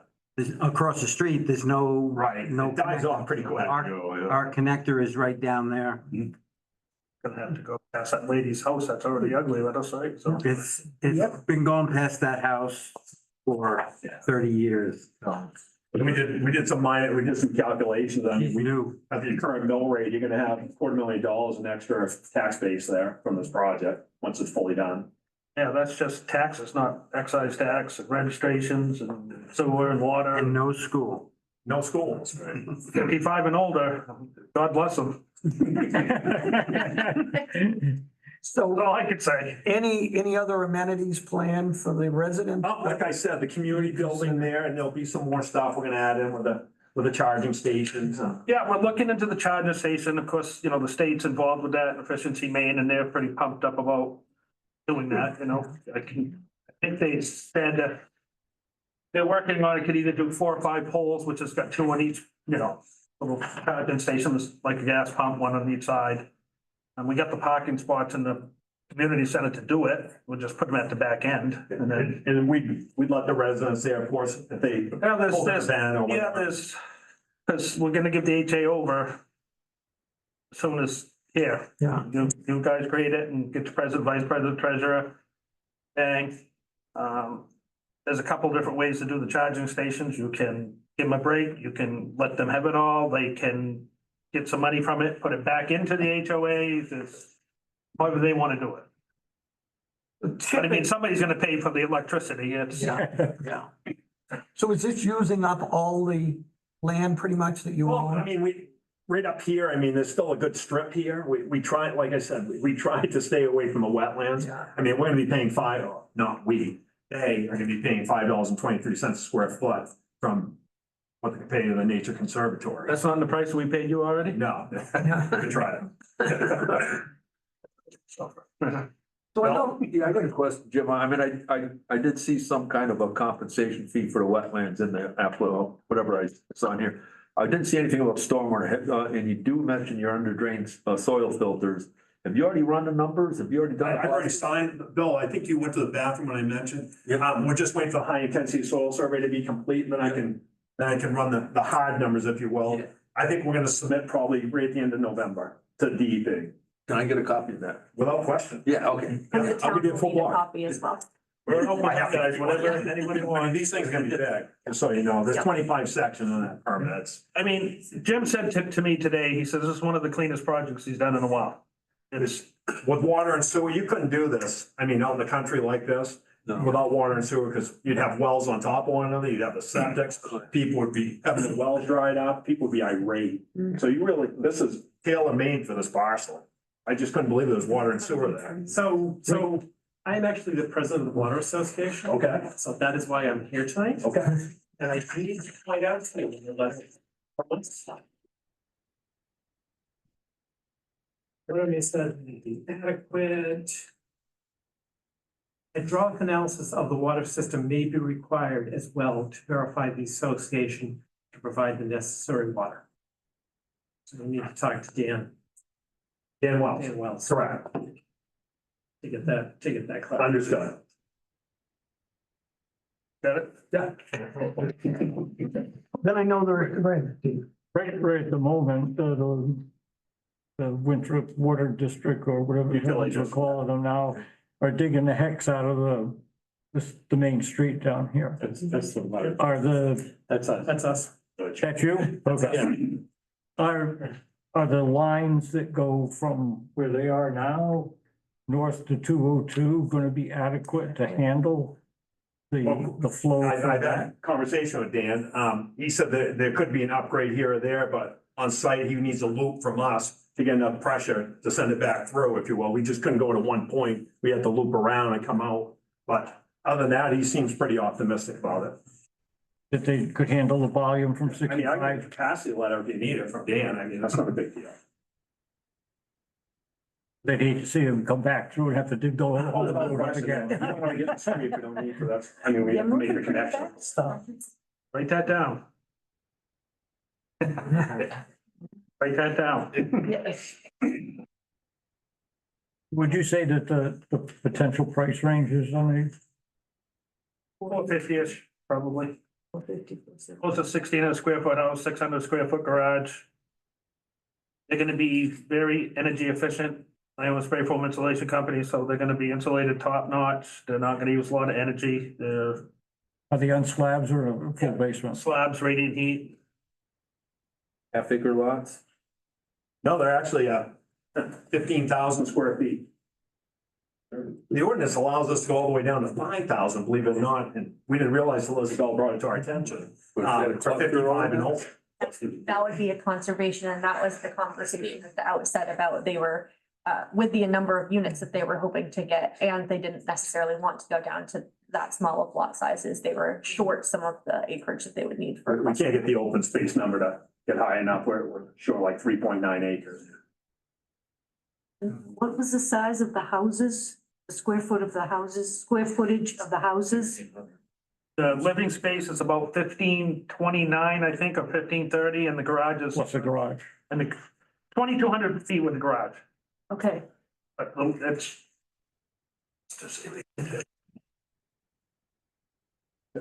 You just got this part? I didn't bring any floor plans, I just shown the elevations. You don't have a floor plan, okay, because it says it before. That's the community building elevation, I guess I didn't show you that either. Yeah, the community building is 40 by 60, got a, like a wraparound porch in the front, well, not the whole building, but just in the front, it'll come down the sides and, you know, a nice little porch. Basically, they're a 2-bedroom, 2-bath house. Yes, two bedrooms, 2 bathrooms, an office, a pantry, kitchen, Laundry rooms, room. wide open cathedral ceiling. Do you want me to show the floor plans on the screen? If you have it, that'd be great. Yes. Yeah, it's hard to. Do you have the? That's the first plane that says here, and it'll have the square footages on it. No, this is what I gave her. Okay, that's what you gave her. Yeah, exactly. So you got a bedroom here and a bedroom here. Full bath. Pantry, wash and dryer room, office, and the kitchen living room combination, and this is cathedral. The kitchen living room, The vault, utility closet here. You got a little slab out here with the porch. I've been home since 8. I had a 5 o'clock meeting before We'll get in touch with you. Don't like seeing you. Same here, Jim. I look forward to the book. You got it. Okay. We know this is kind of the preliminary meeting, but Yeah. just, Yeah, I think we got, Isabel said she did pretty good getting the information that was required as today, correct? Yeah, there were a couple of things I wanted to flag, and it's mostly what has already been discussed. So in general, we're waiting on the stormwater management information, and of course, that's been a topic of conversation. And then the other one, and again, this is, your ordinance is sort of interesting. It requires a cost estimate around all of the improvements proposed to be constructed. Obviously, we have not fully nailed down the improvements to be constructed, but also until they have a contractor on board, that would be pretty difficult numbers to get us. So that's also still currently missing, but should probably be any condition. you got I the traffic. can get really close. Okay, cool, okay. We've had a contract. You know, I can get close. Yeah, that would be good. Yeah. I'd like to see these a little, but I can get close. Yeah. And then the other thing that we'll end up needing at some point prior to any further review would be any proposed HOA documents. So if you already have those. Lawyers are working on those right now. I do have a question though, is the town require a bond on the roads? Well, see, we don't.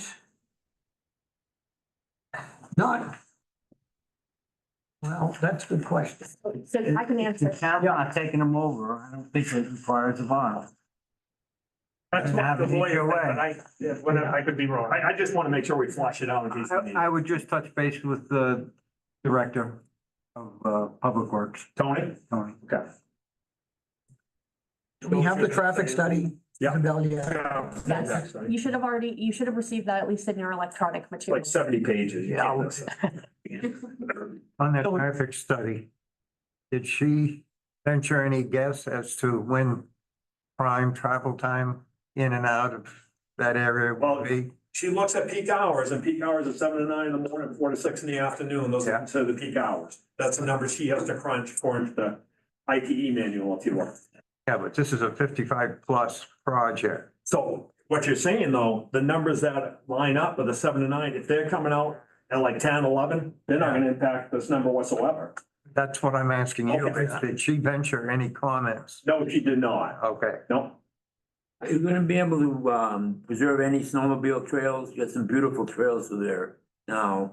And, is it a way to continue that using? We're gonna work with the snowmobile club on that, and Chris has mentioned he's gonna show up. Yes, sir. I'm Chuck Cullen, I'm the head of the Trails Committee. How you doing, Jack? So Chad is actually on Trails Committee, also Chad, right? Yeah, Chad's on snowmobile, connection. He's on the Trails Committee, so, you know, we're so definitely interested, so there's something that's more permanent than, you know, just a construction. We really did. Develop the trail and we're sort of doing. Not only snowmobile trails, but also some trails that might be accessible. And I think it sort of really fits in with the 55 and older. We're sort of looking at trail behind the high school now, developing that for universal access. We get a lot of those. And, you know, I know there's some other landowners there, but, you know, ideally, you know. I mean, this whole backside is open. Connect that. And it's just a question where we're gonna get you out over here. That's our problem. How we're gonna get you there. Yeah. But you can go the whole backside and probably even around this whole side, but I don't think that's gonna do you any good over there. I think you really gotta pop out here, right? Yeah, so I mean, I think one thing, you know, we do have a trail planner working with us now. Oh, good. So I think, We can get together maybe. and Yeah. Talk about Yeah. it. Are you gonna go to one of their meetings and talk about this with them? yeah, Chad won't do it, we just saw the. Yeah. so, Yeah, I'll get your information while you go over there. okay, so Tuesday, yeah, that's probably, and actually Steve, our trail planner will be there, so actually that would be. I'll join you, go and do it, join about 38 years. So that's great, So that's, no, we definitely wanna be neighborly here. they pop out by the entrance there? Oh, yeah, they pop out right over in here, you know, according to what I've heard tonight. Is that where you pop out? Well, No, they're a different, there's different organizations in the snowmobile. There's a definite separation here, so you can't talk to one without. Okay, I got you. sorry. How many acres of trees are you planning to cut? How many acres of trees are we planting? It's right around 15-ish, half the lot. 15 acres of trees? Yeah, this is 33 acres, the whole parcel, and the tree line comes right through here. And you're cutting all of them? Yes, ma'am, but we will not cut in June or July. That's the bad meeting season. All of these really. 15 plus. A lot of these trees are big and old and, I mean, we're gonna keep this buffer up in here, like I said, there's no need for us to even touch that, and down around the perimeter.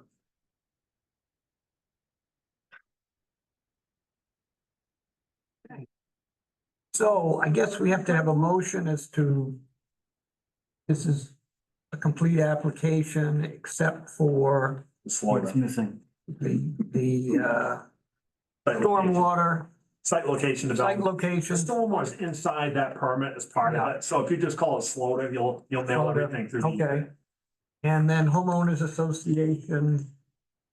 So, and there may be some other, sometimes after a site visit, or after a public hearing, we kind of say, we might need something else, but.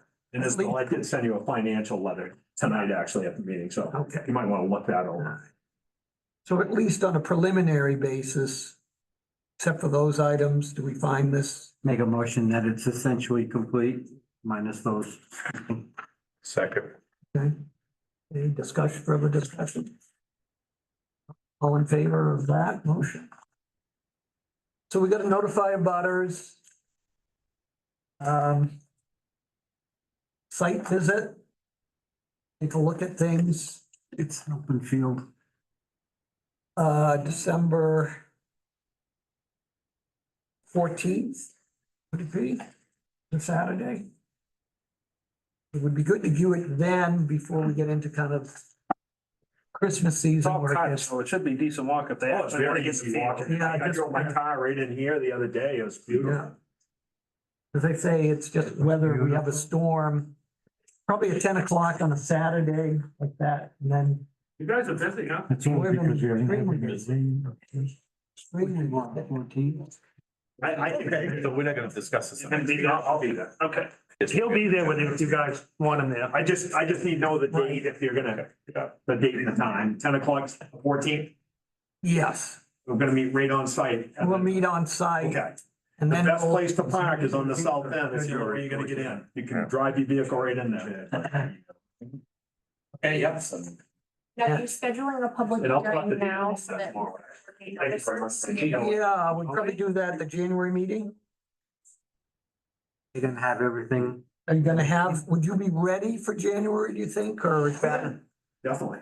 I mean, Okay. we're not, Except like I for said, this DEP. is conditional on the floater though. That's the Yeah. thing I'm saying. Yeah. Right, yeah, okay. Sorry, just 1 second, we're trying to finish up this. January meeting? do you think? January would be fine. Yeah, We're gonna have, we have coming back. the solar, No, the other on 135. All the high end one. oh, Lake stuff? Like, okay. January? they're probably coming, Have they got their? got their verbal.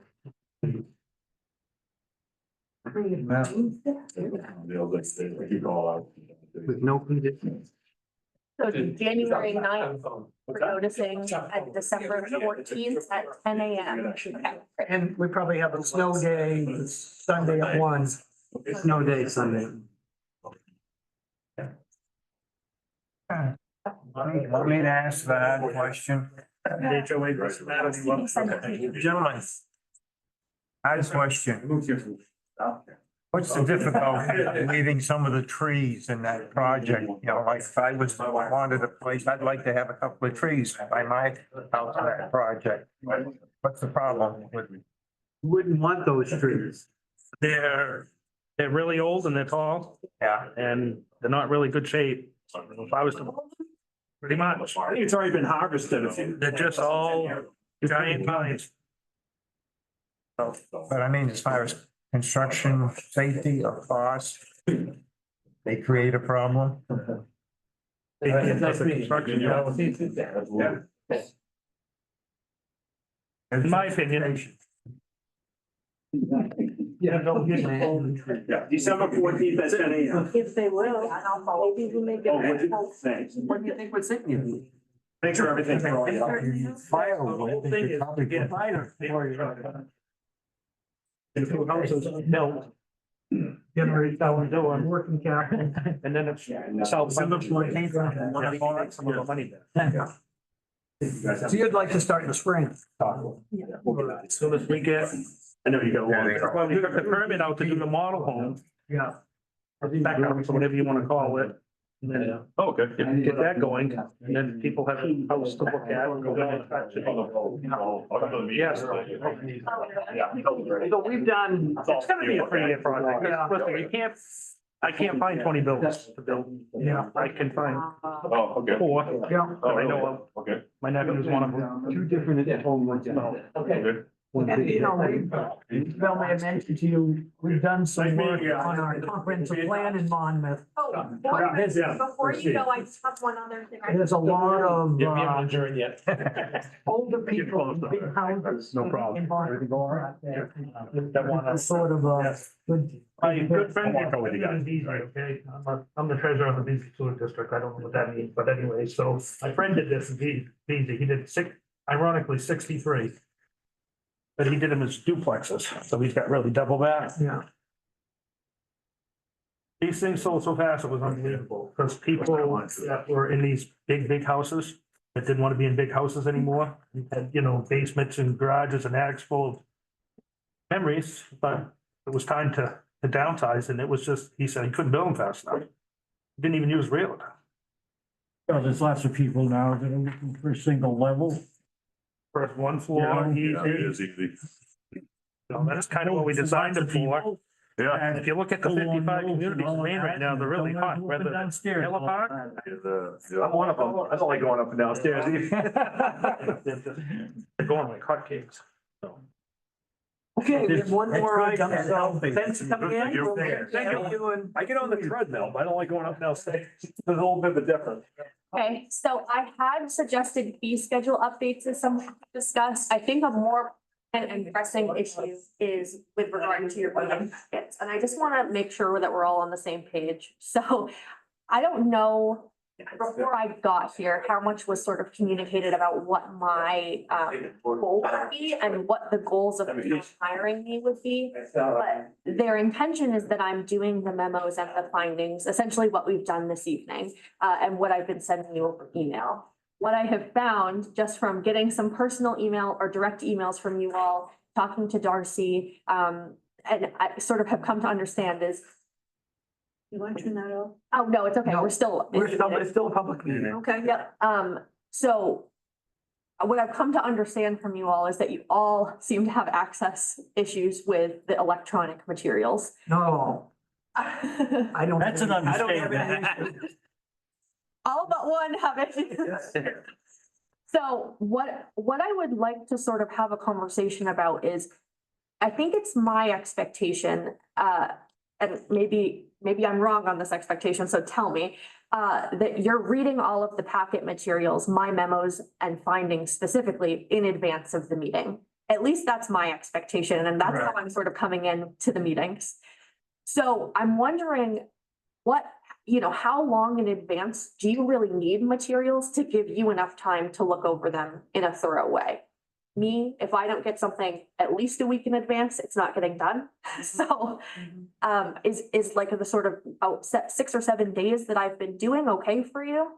Well, don't we have a cutoff where if somebody came in on Monday of this week, you'd say, I'm sorry, but you gotta go Right. to the Right. the following week. So there's a frame, if you will, say the previous Thursday or something like It's that. 10 days, isn't it? Well, we're the Tuesday of the close of business, the Tuesday of the week before our meeting is the deadline for applicants to submit. Now, what I will say is if we're discussing having a sort of 6 to 7 day time for you all to review, that means I need to get my things to you by no later really than Thursday, the week before. And Which is that tough. Tuesday to Thursday turnaround, I think you're all generally aware. I only work for Monmouth 8 hours a month and I work for other towns. So that turnaround, especially when it's a 3-meeting agenda, has been difficult. I'm wondering if you would be open to the possibility of potentially requiring applicants to submit at least 2 weeks in advance of a meeting. Other towns I work in, just to be open about this, require a full month in advance of a meeting or up to 6 weeks in advance of a meeting. They're much busier, although we are getting to that point. Well, this has been a very busy stretch. Mhm. Very- So I'm wondering whether we make a separate, if it's a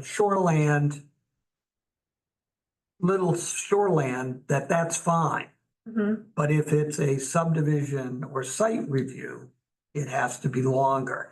But we'd have to get an amendment to the So it's ordinance. not an amendment to the ordinance, actually. The ordinance references a Board of Selectmen established. They can set that. So they can set that, and I have a separate meeting with them on comp plan stuff actually in December. Okay. So it would be an opportunity for me to Yeah. bring things forward. But does that make sense that the shoreland ones don't require as much? Mhm. Yeah, I agree with that, yeah. And Would that work with your timeframes? Yes, so if we kept it at 10 days for shoreland and Okay. 2 weeks And for 2 all weeks? others, that would be more than enough. I just wanted to verify Yeah. that a 1-week turnaround is enough time for you all to review. Mhm.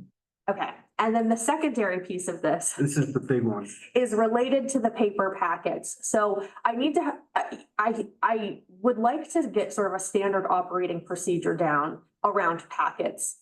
It is clear to me that our current system is not working, me asking you to go to the town office or et cetera. what I would like to also propose is that, and if I can get Darcy on board, it would require some administrative support. Is that we have an organized packet for you that if it's small enough, we send it to you in the mail. So send it to you in the mail, essentially the Wednesday before the meeting. Rather than go into the office and pick up. Yeah. Unless you're okay with going to the office to pick up, in which case we can make sure they're organized. I'm speaking selfishly, but I don't have a problem with stopping by. You gotta realize the town hall isn't open on Fridays. Yes. And they're off doing whatever they're doing. They're open Monday late. And they're open Monday late. So I No, think. they're not. They're not probably open till majority 6 of us anymore. Could No. probably, 5 o'clock. could probably suffice to pick it up at the town office. But I think we have to have some type of a central location, because you go in and you say, I'm here to pick up the information from the planning board. Well, I was told. And you get the deer in the headlight. Yeah, I was told everything would be on Bernie's former desk. That's what I was told a few weeks ago. Okay, and after that, I was told that planning board material would be at the office counter, either on it or under it. So all you have to do is ask Dolores or Jessica for the planning board information that they have it there. Okay. When Well, did it's they not. tell you that? 2 days after they told you. 2 days after I. And when I went in the other day to pick it up, she said, oh, it's over in the slot over here. So there, Well, as long as they It was know. in 3 different rooms this morning. Okay. Okay, so Dolores, Darcy and I were in there trying to put these packets together for tonight. They were in 3 different rooms, all mixed up, in boxes, not anywhere that could be found. We couldn't even find the CEO copies. yeah. So this is sort of the issue that we're running into, because I think you all are aware, I don't work in the town office. I've only been there once. So, I'm not frequently there. So what I need is to talk to probably the town office and Darcy about getting a system in place. And it probably will be that you have to talk to the people at the desk to hand you an envelope. But I would like it to be organized such that you have the agenda, meeting minutes, my memo, and then all of the application materials. Lovely. And just so you know, in that respect, sometimes we get materials, a month or 2 in advance. In other towns, most applications with me are going through at least 1 round of revisions, if not 2. So when they get hard copies, I would like those hard copies to be the finalized. So I'm Right. going to start asking applicants to just send me the digital version until we have a finalized, deemed complete by staff application. And then it should all be ready for you with just the revised plan, all of the application materials and narratives, my findings, my memo, and your, That's perfect. okay, great. I am making no promises. This might take a few months to get worked out with other people involved. Yeah. But that is what I hope to do, because it has become clear to me that the digital isn't necessarily working for you all. It's a mic goofed up at the moment. So, okay, we can commit to, and I won't make, the digital organizing it takes me a lot of time. Yeah. So I'm fine to not do it if it's not helping you. Well, I find the digital fine, but, Yeah, I know. and then if I need something, I print it, but. And I'll still I can't maintain, even open some of the stuff I get from you. I can't Yeah. open his at all. I can't open it. But It's in a, she sends it, I can open that. I can look open at it. okay, I Sometimes couldn't mine, open that last email where you had a map on that app and the application of map. I couldn't Couldn't open download it. okay. It's weird. That's why paper is open. Yeah, so we'll move in that direction over the next few months, and hopefully we'll get a good process down. So I will still send you an email when your packets are ready to be picked up. Perfect. So you can expect that from me a week in advance every month. Good. Okay. Still big improvement we have the last 2 years. I need to talk 1 second yeah, on Lake Star. Lake Star, Yeah. even when they're not here. Even when they're not here, because I've been directed 15 times to do it. All right, Lake Star is building a house. Everybody knows that they're building one of the houses. When they're coming next month or the month after, they finally got their DEP, they're gonna come here. They want to include something and they don't know whether they can include it. They want to have this portable structure.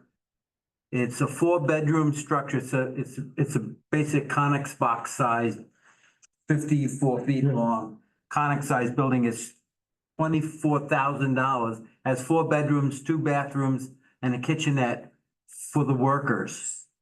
And they're gonna use one of the lots that they're not building, put the septic in, put the water in, and put this there so the workers can go there.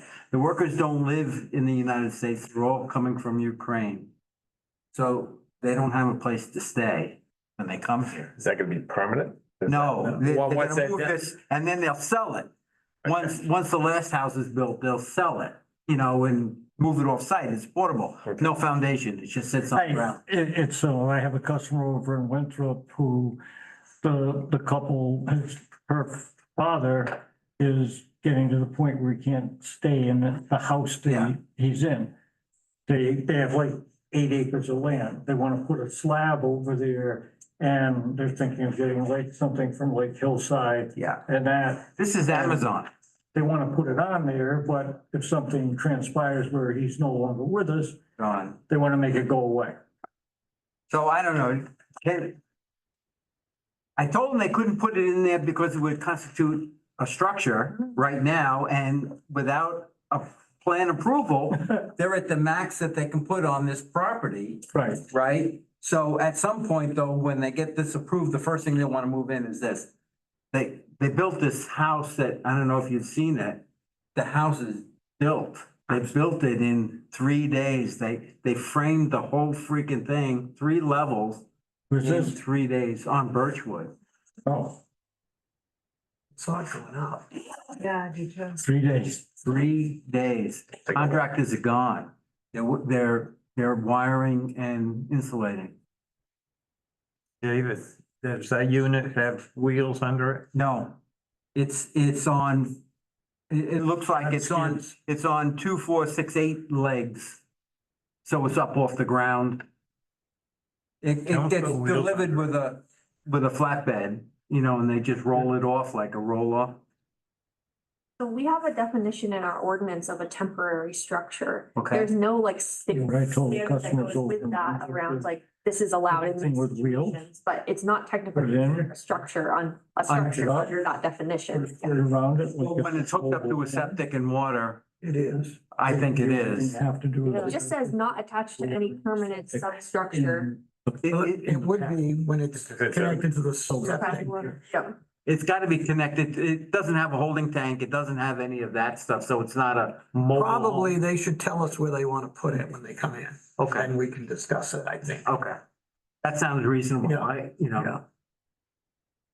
They actually wanted it next week and I can't put a structure there. I'm sorry. You'd violate every rule that we have. And if they're not doing anything yet, Yeah. Well, they have these workers that are in a hotel waiting. waiting. They're being paid. I got something that Darcy sent me today. I just didn't have time to look at it. I looked at that today too. I don't quite required some review, so. This seems like more of an enforcement issue in my estimation. This one, Yeah, they said they want a letter from the town of Warren Planning Board. well, that's because that's what it is on. Confirming the development of the premises was approved. It wasn't, so it would be an enforcement issue. Yeah. It's on the deed that any other buildings would have to get approval from the planning board first. So it could be it could be split off, but it could never be built upon. That was put in 95. It goes back to the code enforcement officer getting a job from the planning board. And then Not looking at it. and then he's left and nobody knows about it. Like, I'm supposed to look at the pools. Yeah. You know, for all the, well, I'm gone, so. Yeah. Nobody's looking at these pools anymore. I did for 20 years because I knew it. This was 95. I didn't get here till 2004. I didn't know I was supposed to stop that, so I issued a permit for a shed. I never looked at a deed. It wasn't there was no file, don't forget. It was in a box. So let me try to figure this one out Well- internally and I'll come back. Yeah, Yeah. we'll have to maybe put it on the agenda for the next meeting. Yeah, but I'll try to do some research and dig internally. And Call me if you have any questions, because I just know didn't- them. I didn't have time to look at it, really. I didn't see it till about 4 this afternoon. Right. I had to go to a funeral home or something. All right, so, yeah, we're extremely busy. Hopefully it's gonna, usually in the winter, Slows And they're down. big. I mean, he's 63, 45, I mean, come on. Also to adjourn. Second, undebatable. I'm in favor of it. What do you mean undebatable? Motion to adjourn is not debatable.